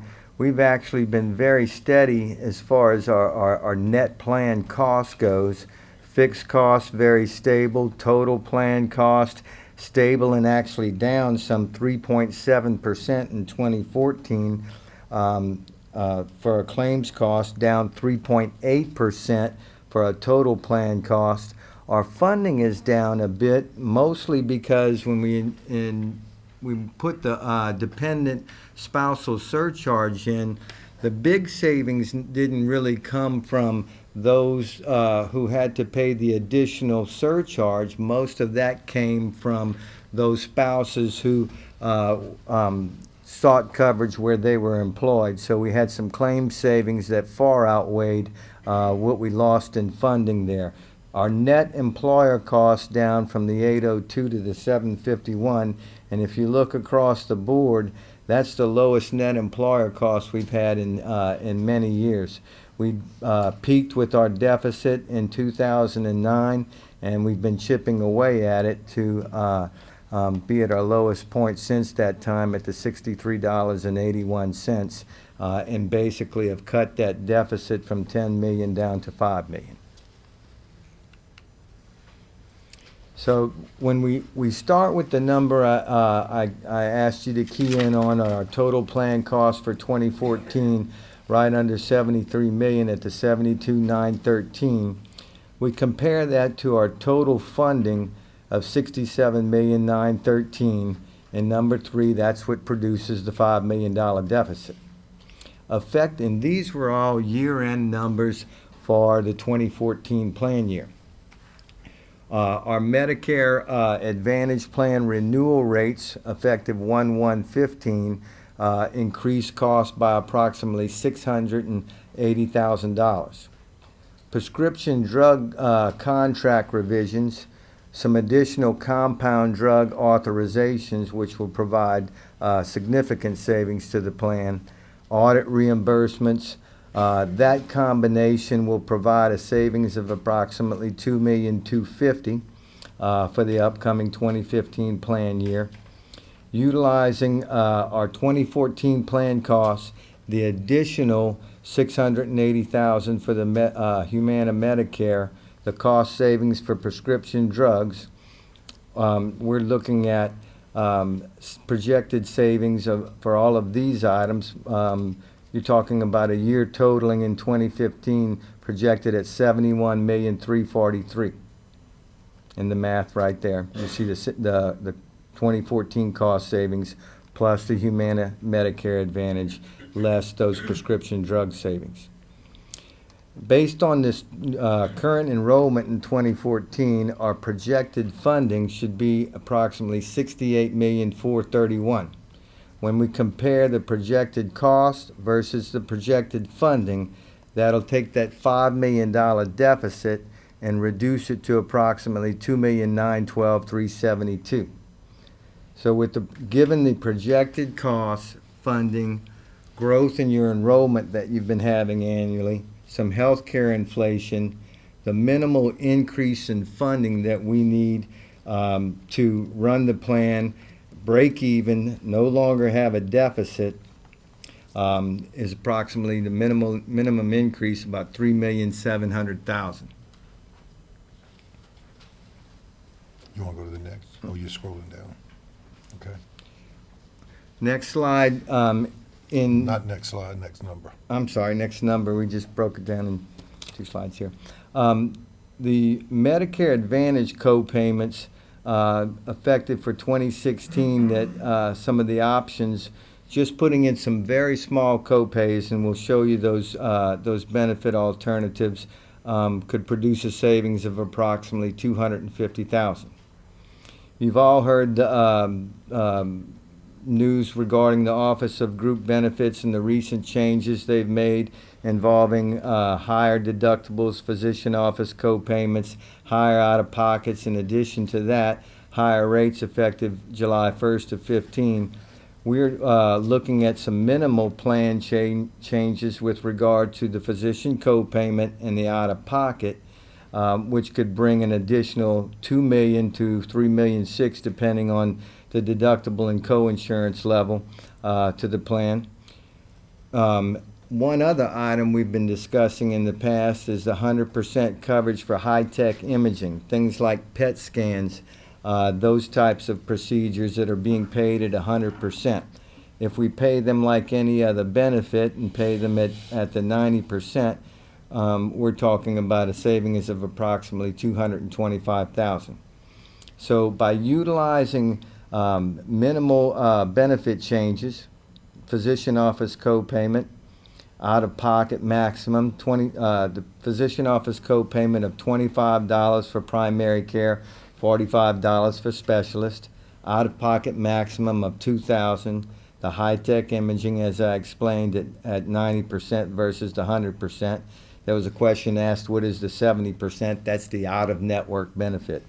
And I'm pleased to tell you that approximately 99.8% of all of our claims are paid in network. So that tells you that the Blue Cross network is providing excellent choice. One of the reasons we've stayed with the Blue Cross network is it does have the highest discounts in our region, where the discounts are over 60% currently. So we're getting a lot of savings and a lot of effect out of the network. But all of these items combined would reduce the minimum needed funding to approximately $1,225,000.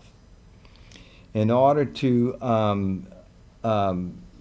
break even, use these benefit changes, we're also recommending an additional $3 million of funding to have some stability in these rates going into the next plan year. So we're looking at, in addition to that $1,225,000, approximately $3 million of savings.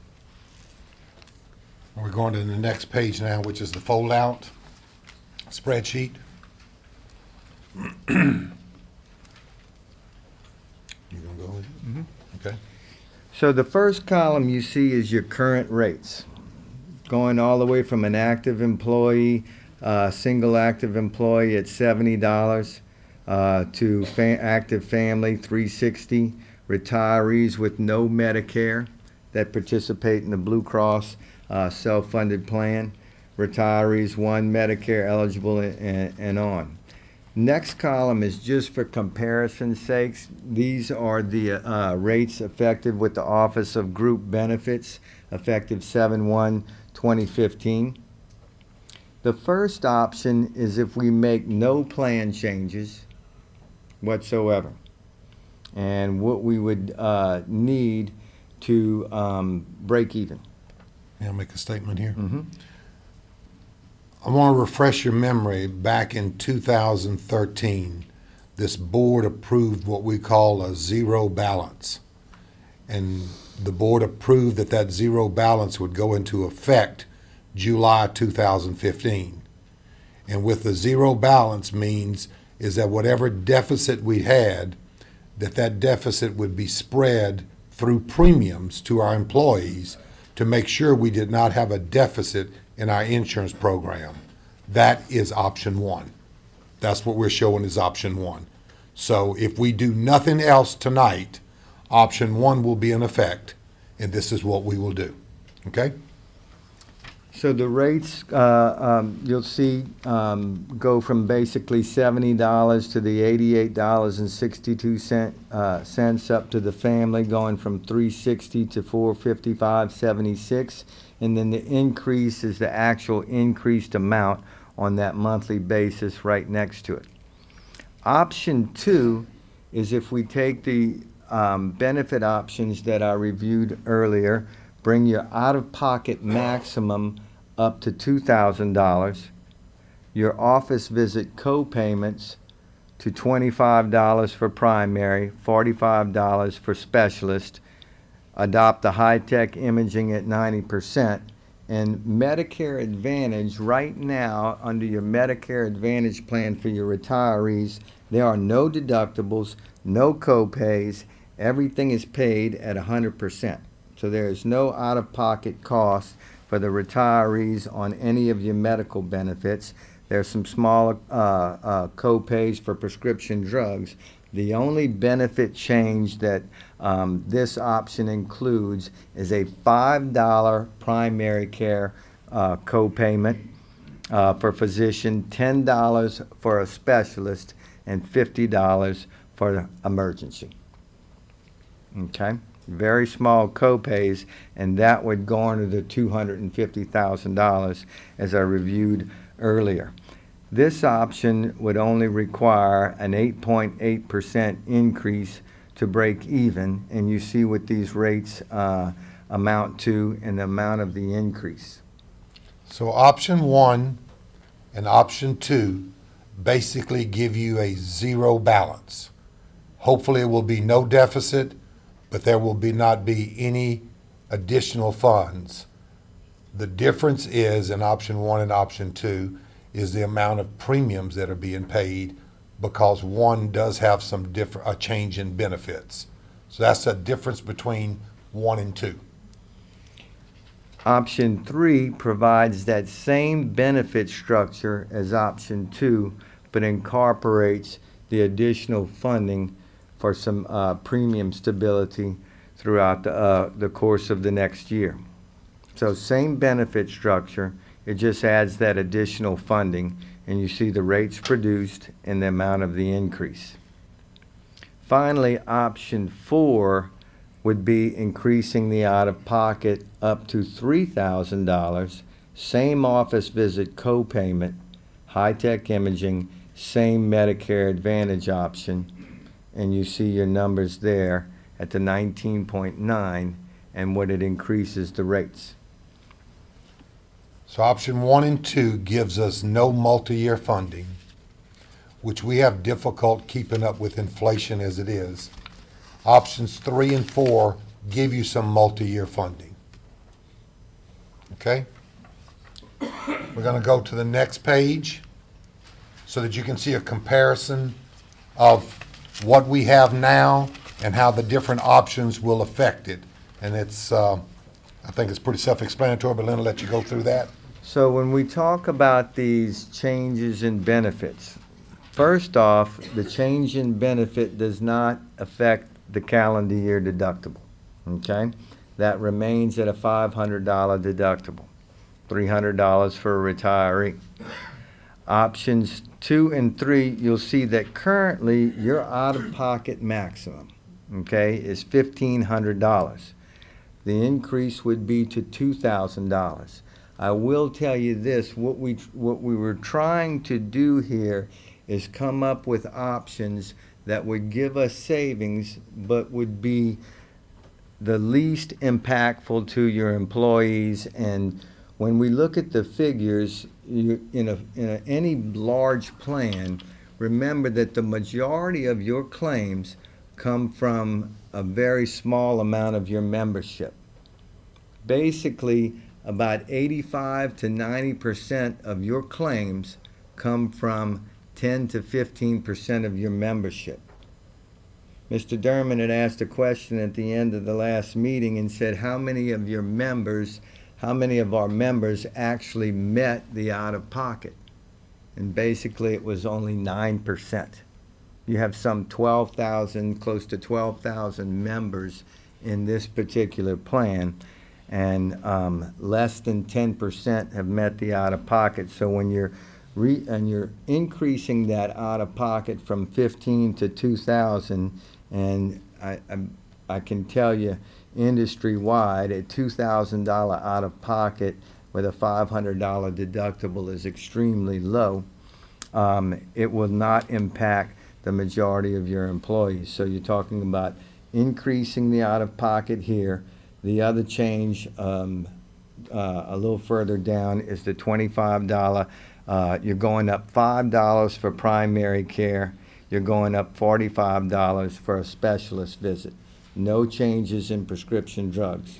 Comparatively, we're showing you the PPO plan that compares to your current plan.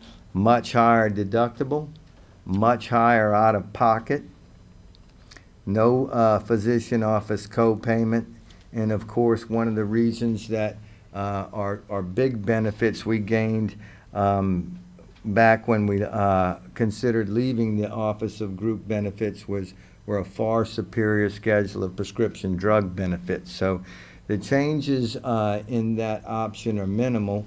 And then, of course, if you were the last option, the only change there that's different is a $3,000 out-of-pocket versus the $2,000. And what Mr. Fontaine was referring to was the far right-hand column that says OGB, the Office of Group Benefits.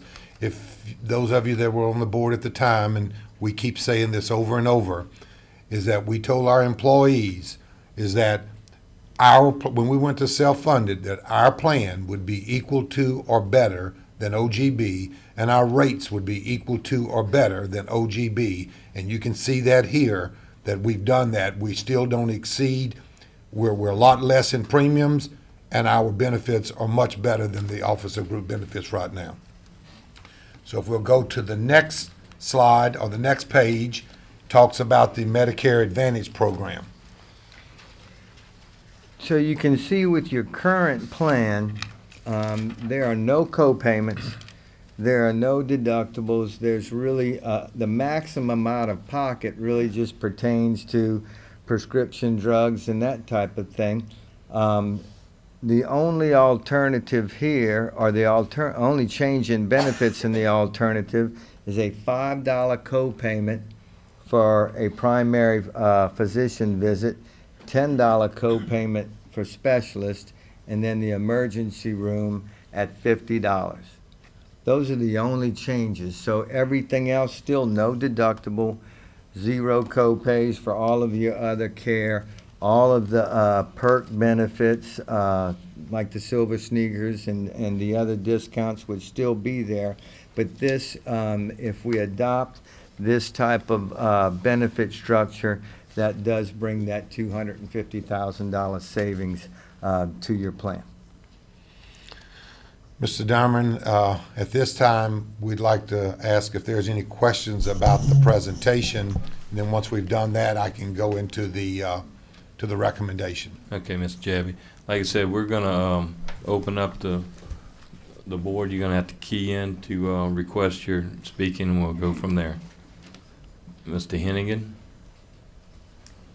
Thank you, Mr. Derman. So I guess a couple questions. First of all, it relates to a note we got from a constituent who complained that the only emergency room that would accept Blue Cross was Slidell Hospital, and that sounded odd to me. And is that untrue?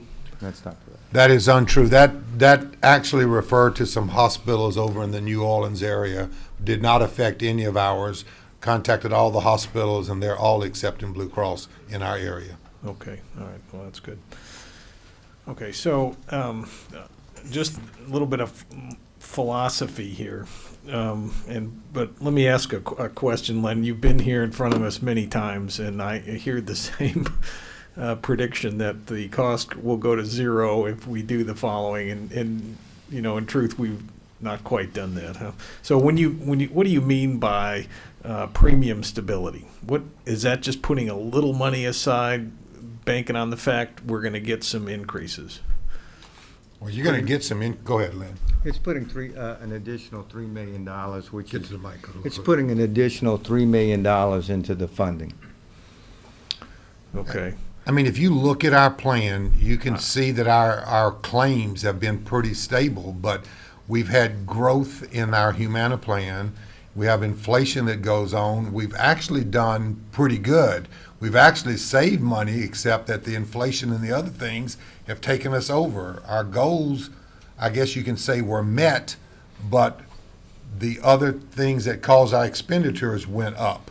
So that's why we're trying to get a little bit extra and give us some stability. I applaud you for doing that. I'm even wondering if it's enough, because honestly, guys, for 7 years we've said we're going to bend this down and get to zero, and we think we're putting in savings, and we've yet to do that. And Well, I think, correct me if I'm wrong, but I think the only thing that's different this time, Mr. Hennigan, is what goes into effect July 1st. Yes, sir. By the actions that this board took, if you do not accept one of these other options, is we will zero out, because each year we will have to adjust our premiums to zero out.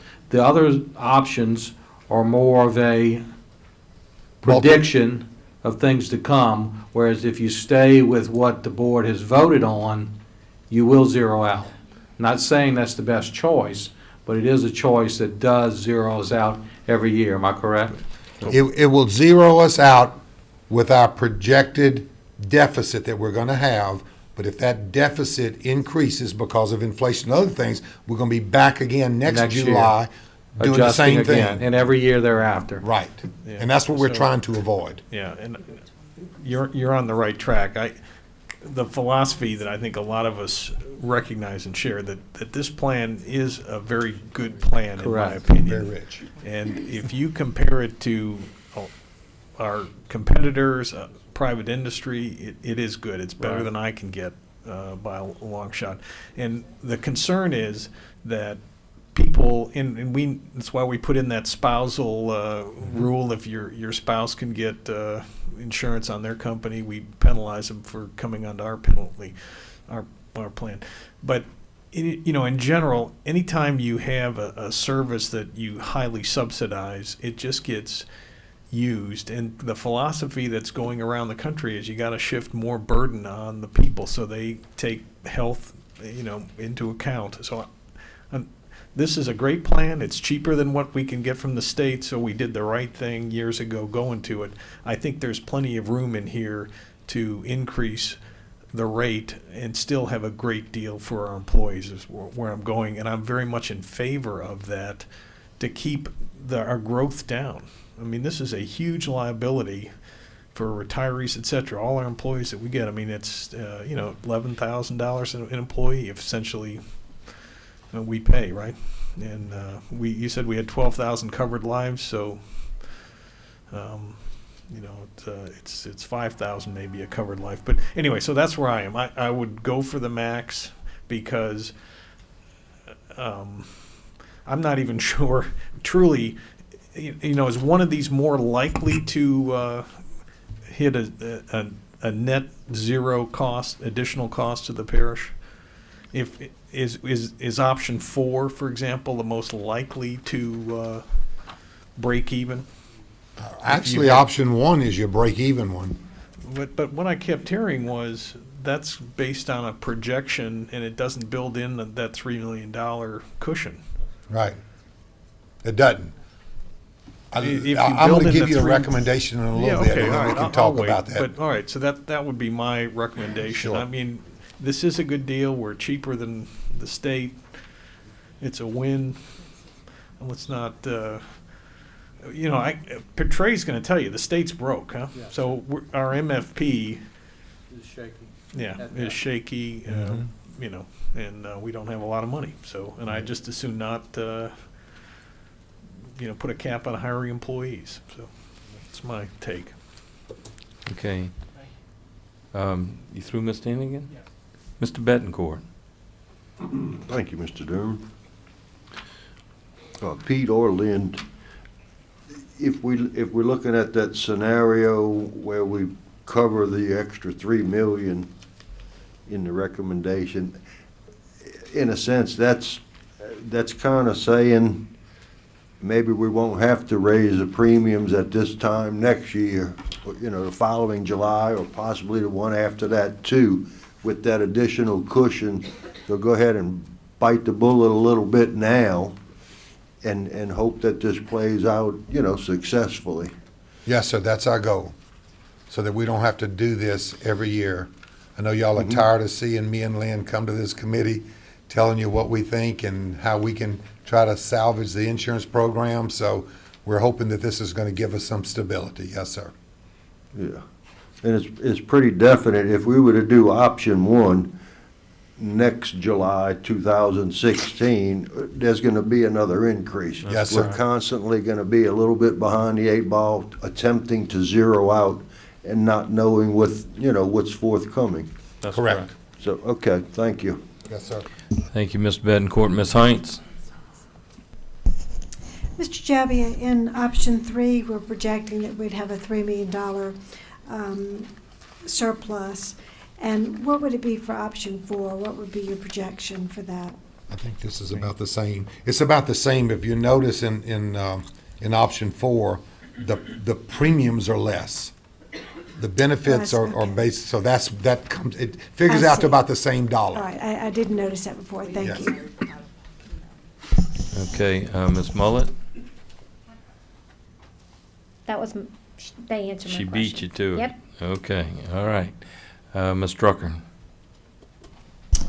Mr. Jabbia, I wanted to ask you, what percent of cost of living adjustment did you make between option 2 to option 3? I don't think we did a cost of living Or adjustment, did we? is there an adjustment, or you just calculated the premium to make up the $3 million? Basically calculated the premium plus the benefit changes that would bring about the savings to get us to that point. And where did you get the $3 million for surplus? How did you arrive at that figure? It was just a conservative number that we thought that we would need to have as some type of, I don't want to call it a surplus, but something to give us some stability for the next year. Okay, because I was just kind of thinking that if we're increasing their out-of-pocket, so we should probably have maybe less claims because the increase. All of that is figured in that, to come up with that $3 million. So I'm wondering if $3 million, I don't want to call it surplus, but $3 million in the black would really help. I mean, would that figure really be required versus something less?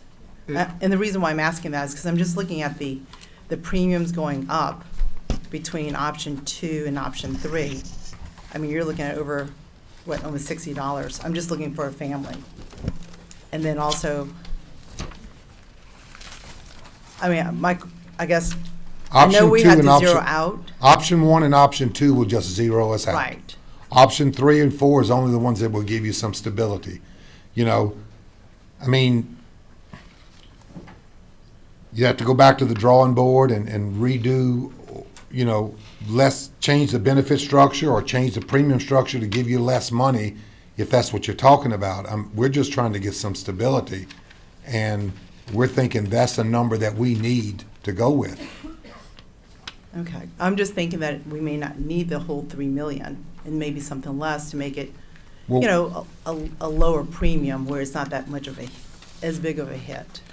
We may not, but I would I would like to see that in that fund. You know, if this is something that's going to be continuous year after year and adding another 3 million, 3 million, 3 million, then we can look at maybe then reducing the premiums a little bit at that time. Okay, so in other words, say for next year, we are re-reviewing the insurance part, and we don't utilize the 3 million. And we have, you know, maybe we utilize maybe 1 out of the 3. Would we be amendable to go ahead and reduce the premium, or do you think we would keep the premium at this level? Oh, I think we can take whatever action the board wanted to do. If y'all wanted to lower it some so that we could have less money and the premiums would be less, I think that would be up to this board. So I think it's really prudent that we zero out. I'm just kind of a little concerned about the increase up to for 3 million. Yeah. 3 million sitting there. But I definitely do agree that we need to have some monies in there just, you know, for the future because of inflation and for the other costs that we may not know about. Right. But is really 3 million what we really need? That's my question. Right. And could it be lower?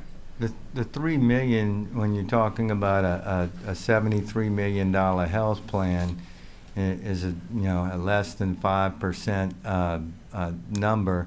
And in addition to that, since the inception of the plan, we were always you're always wanting to have some surplus monies for our open and unreported claims that are incurring today and will be paid at a later date. So it's a very conservative figure for a surplus. But we do have the option to adjust. So This board always has the option to adjust. Yes, ma'am. thank you. Okay, thank you. Mr. Kuzan. Mr. Jabby, I'm sure that the Insurance Committee put a lot of effort and research into your figures that you have. And at the end, you did say that you would be making a recommendation to us? Yes, sir. Thank you.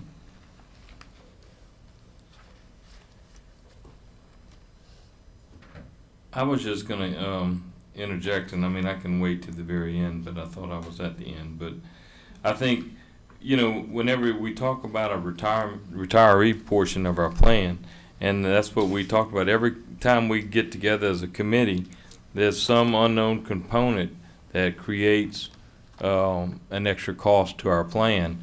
And if you look at the retiree portion of it, just to give you an example of that, we start off in '09 at 800,000 and we're at almost 4.6 million. So that's not cumulative, that's every year. So I mean, if you just look at that alone, that's $4 million of this $5 million deficit. So even though we tweak and change things to overcome some component, we may not always catch every component that hits us. And therefore, that's what we're talking about. We're trying to develop some premium stability so that not only our plan sees it, but our employees understand what it's going to cost them. Instead of each year, we're working backwards to try and pick money up that we already lost. And so I think this helps everybody. And this is you know, what our employees and our committee looked at as well. And I think you know, I think when Mr. Jabby makes his recommendation, and maybe we ought to go to that right now so that we can maybe focus on that recommendation with the board, maybe, I think may help with some of the questions. So That's your call. if y'all don't have an objection, we can still continue to ask questions, but Mr. Jabby, I'd prefer you to go ahead and make what the committee's recommendation is at this time. Yes, sir. Let me first, again, apologize. Mr. Loop, I left you out. You're on the committee. You just were not able to be there tonight, was not feeling well. So Mr. Loop is also on the committee. This committee, like I told you, it's 25 strong. There were 21 members there. We spent a couple of hours reviewing all of this. And I tell you, their heart's in the right place because these are our employees, and this is money that's coming out of their pocket. But yet they saw fit to make a recommendation to increase the premiums and make some changes in benefits because they thought it was best for the system. So I applaud them. I thank the ones that showed up tonight to be here, and they're just excellent people to work with, and I appreciate them very much. As I said, in August 2013, this board approved an employee premium adjustment that would go into effect July 1st, 2015, that would zero out the deficit. Our insurance committee met on April the 22nd, and we again went over with them and told them what was going to happen July 1. But we also said we would like for you to look at some alternatives, some other suggestions regarding that. They looked at all of the options that you see here. And these people voted unanimous for recommendation for option number 3. A unanimous vote, 21 people out of the 25 were there, unanimous decision for option number 3. Now remember, option number 1 will zero out the deficit. No changes to the plan. We'll increase the premiums to zero the budget. Option 3 gives us some multi-year funding. It's the $2,000 out-of-pocket, $25 copay for primary, $45 copay for specialists, and also the high-tech imaging would have the deductible. The Medicare Advantage, that's those retirees who are on Medicare or Medicare eligible, will have a $5 copay for a primary, a $10 copay for a specialist, and a $50 copay for emergency room. So, Mr. Darman, the insurance committee recommends that this board adopt option number 3. Okay, thank you, Mr. Javier. And being as I was on that committee, I will make the motion that we accept that recommendation. And Ms. Mullet seconds it. Now, Ms. Mullet, you're up to speak. Thank you, Mr. Derman. Yes, I just wanted to add that when we met as a committee, I was very impressed with all the employees and everyone that was at the meeting. And I do believe that this was a very hard decision and one that they didn't take lightly. I do believe this is the right decision. And as far as the $3 million, and I don't want to use the word surplus, cushion, is extremely conservative, because if you look, our deficit has always, in the last 3 years was basically, we always try to zero out, and we're looking at 5 million, 6 million, and 6 million. So 3 million, I would think, is truly a conservative number. Yes, ma'am, thank you.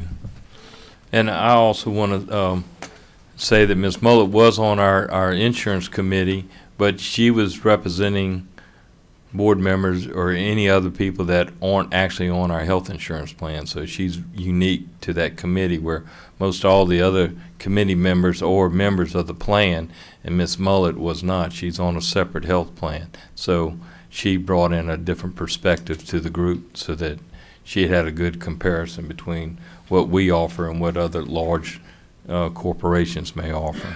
Thank you again, Ms. Mullet. Okay, Mr. Nation. Thank you, Mr. Derman. I guess to begin with, since we've got a motion on the table, I certainly support the motion that's on the table.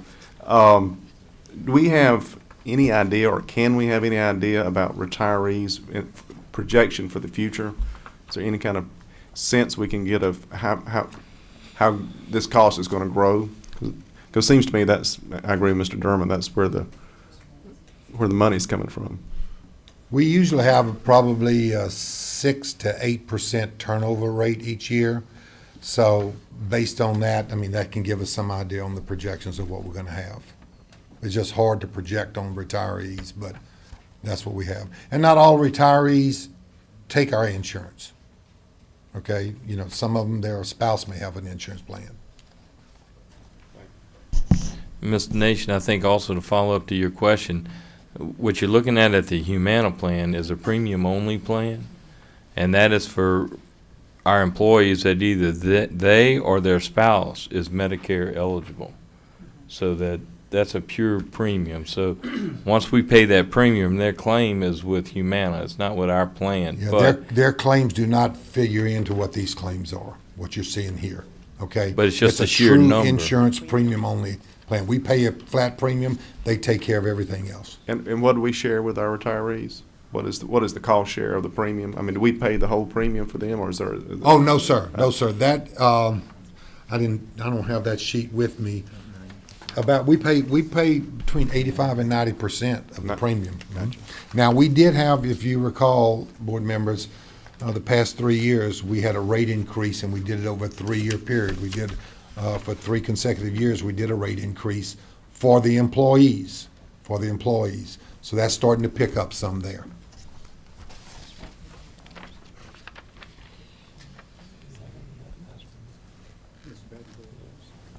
Ms. Betancourt. Thank you, Mr. Nation. Thank you again, Mr. Derman. Mr. Javia or Ms. Lynn? The out-of-pocket for a family just doubles, right, to 2,000, and the max is 4,000, That's correct. Okay, that's why I was favored the option 3. Gives us the stability that you're looking for and requesting, as opposed to option 4, which does the same thing, but $6,000 for a family, to me, just seems a little much, a little bit more of a burden than I would want to vote on our employees and all. So I'm real comfortable with supporting option 3, which is the committee's recommendation, and I applaud y'all for the effort. Thank you. Thank you. Thank you, Ms. Betancourt. Mr. Kuzan? I'd like to call for the question. Okay. Well, I gotta take public input before I do any of that. Okay? All right. Okay, seeing no other questions from my board members, any comments or questions from the public? Yes, come to the podium. You know how this works. Aaron? You don't need to mention anything, Aaron. You got to state your name, your social security number, and your rank. This is my insurance guru. She keeps me straight. I just want to mention, and you were talking about the premiums, and probably out of everybody that we have insured, we probably have 19 people who don't tax shelter their premiums.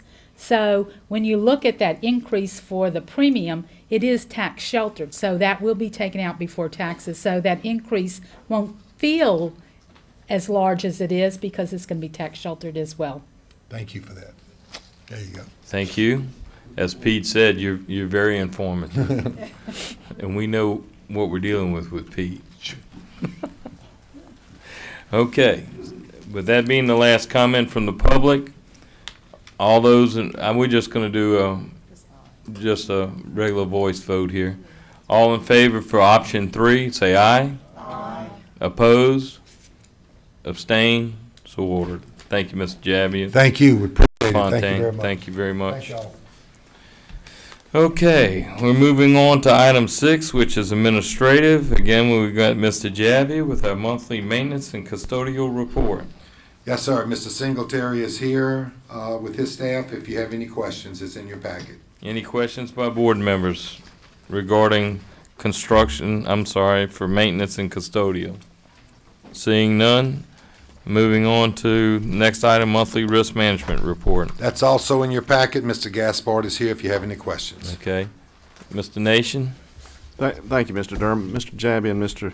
Gaspard, just a couple of things. One, if we could, it would be helpful for me, I think, I don't know about for anybody else, to get some handle on what the cost is associated with, and when I say cost, I'm not talking about specific claims. I'm talking about just general terms, direct and indirect cost. I don't know. It just seems to me that the 500 lost work days, and we're not even 6 months into the year, just seems like a lot to me. Maybe maybe it's not. I don't know. But if we could get some kind of figure on that, that would be helpful, and maybe break it down by by class. That would be helpful. And is there any comparative data that we can get access to, or in terms of how do we comparing our work loss hours to other school systems of our size? We're working on that for our next big report we'll bring to the board, okay? Great. And then we'll be glad to get some information for you on that loss. Great, thank you. That's all I have. Sure. Any other questions by board members? Okay, seeing none. Mr. Javier. Sorry. Monthly transportation report is in your packet. Miss Amy is here if you have any questions. And Miss Buell, I believe I saw. She's still here? There Okay. you are. Look past- Any and questions regarding Paul, yeah. transportation? Seeing none. Thank you, Mr. Javier. You were most informative. Thank you, sir. All right, moving on to construction. Ms. Tipton. Thank you. I have just a brief construction report tonight. All of our construction projects are progressing, and we're very much gearing up for the summer work that'll be coming up very soon, in just a couple, 3 weeks. Our contractor is making very good progress at Madisonville Elementary classroom wing. They're working on interior walls. Electrical and mechanical installation is continuing. They're scheduling to start brickwork on the exterior this month. The structural steel for Clearwood Junior High School addition is erected, and they're working on masonry, electrical, mechanical rough-in. Contractor at North Shore High has removed the existing gym floor. They're repainting the walls in the gym, and they've started the consumer science classroom renovation. The school at Slidell Junior High School, they made their first move out of the first 7 classrooms to allow the contractor to start working in one of the hallways, and we'll continue that rotation through the summer and into next year. But they're on site, and that's going well. For Bonnie Cole, that contractor has ordered their equipment, and they're planning their summer work, and they'll be ready to roll as soon as school is out. At the modular wings for Pontchartrain Elementary, they've been demolished, and we're moving the debris. They'll start moving some structural fill-in and begin pile driving later this month for Pontchartrain. At Chafuncta Middle School, they've finished the pile driving, and they'll start the pile caps. The contractor at Covington High School has poured the new chiller foundations, and they're expecting to receive and set those new chillers before the end of the school year. And they're planning to roll into the school just as soon as school ends as well. At Lyon Elementary School, they drove the test piling this past weekend, and they expect to be driving the piling for the building at the end of the month. Fontainebleau Junior High School, that contractor has mobilized on site, and they're working on getting temporary modular classrooms ordered and delivered. Our contractor at Mandeville Elementary School has mobilized on site, and they've begun clearing and excavating at the building location. We've signed contracts for the Abney School cafetorium project. We have a pre-construction meeting scheduled, and this project is planned to start after the school year ends. Staff has been meeting with architects and engineers for Shataima Administration Building. They're making revisions so that we can get that job back out for bid as soon as possible. We had a big coordination meeting to review progress drawings for the renovations for Pearl River High, and the architect's working on picking up those changes. We also did that for Carolyn Park, and our Slidell High architect is working on the final documents for that job as well. We've been meeting with the architect for Mandeville Junior High renovations, and that's coming along well now as well. We've released the designers to move forward with the documents for Mayfield Elementary additions and for the Lancaster Elementary additions, and we'll expect to meet with the school administrative staff again before the summer break. Our contractor for Woodlake is nearing completion. They have completed the structure for that covered driveway. They're planning to paint that soon, and they're waiting on the roof panels to arrive. We've also gotten underway with one of our summer jobs a little bit ahead because it takes a little more than the summer for this. The track base repair and the track surface project for North Shore High got underway in April. We removed the track surface. We removed a portion of the asphalt base. We've come back with the new asphalt base. It's curing now. They're installing drainage right now, and they'll start installing the new track in early June. They're also planning for starting the Fontainebleau High School work right after school lets out. So in your next packet, we'll have our summer work project reports in the monthly report for you. I'd be glad to answer any questions. I didn't know we did anything during the summer. I thought we were closed. Ms. Mullet. Excuse me. I just want to say thank you. 4 of the 6 of my schools are getting facelifts. So don't you fellow school board members get jealous. They were all needed. I'm sure they were. Any other comments or questions by board members? Ms. Tipton, thank you very much, and I know you got a busy schedule, especially. I was joking about the summer. You'll be working 24/7 till school opens up. Yes. I understand. Thank you. Thank you. Okay, moving on to our next item on the agenda, business affairs. Ms. Prevost. We are pleased to recommend to the board that we remain at the rollback millage rates and adopt the same millages as the prior year for our general fund and the general obligation debt service fund. We would need a motion to levy the millages at the same level as the prior year for a total of 68.18 mills, 50.28 mills for general fund, and 17.9 mills for our debt service fund. Okay. Moved by Mr. Jeters, second by Mr. Bedencourt. Any discussion from board members? Seeing none. Any discussion from the public? Seeing none there as well. All in favor say aye. Aye. Oppose? Abstain? So ordered. Yes, ma'am, my monthly purchasing report. The monthly purchasing report is in your packets, and Mrs. Stevens is here to answer any questions you may have. Yes, Mr. Betancourt. Thank you, Mr. Durman. How long is the price for the R22 refrigerant? How long is that price good? Because it says in here that, you know, we're ordered as needed. 3 months, and we have an option to extend an additional 3 months. At the same price? Okay, because it's never ending until it's no longer on the earth or whatever, unless you go to send somebody to India and buy it. But it keeps going up and up. I'm just, at least, so 6 months, you know that's the price. If you choose to exercise the option. Okay, thank you.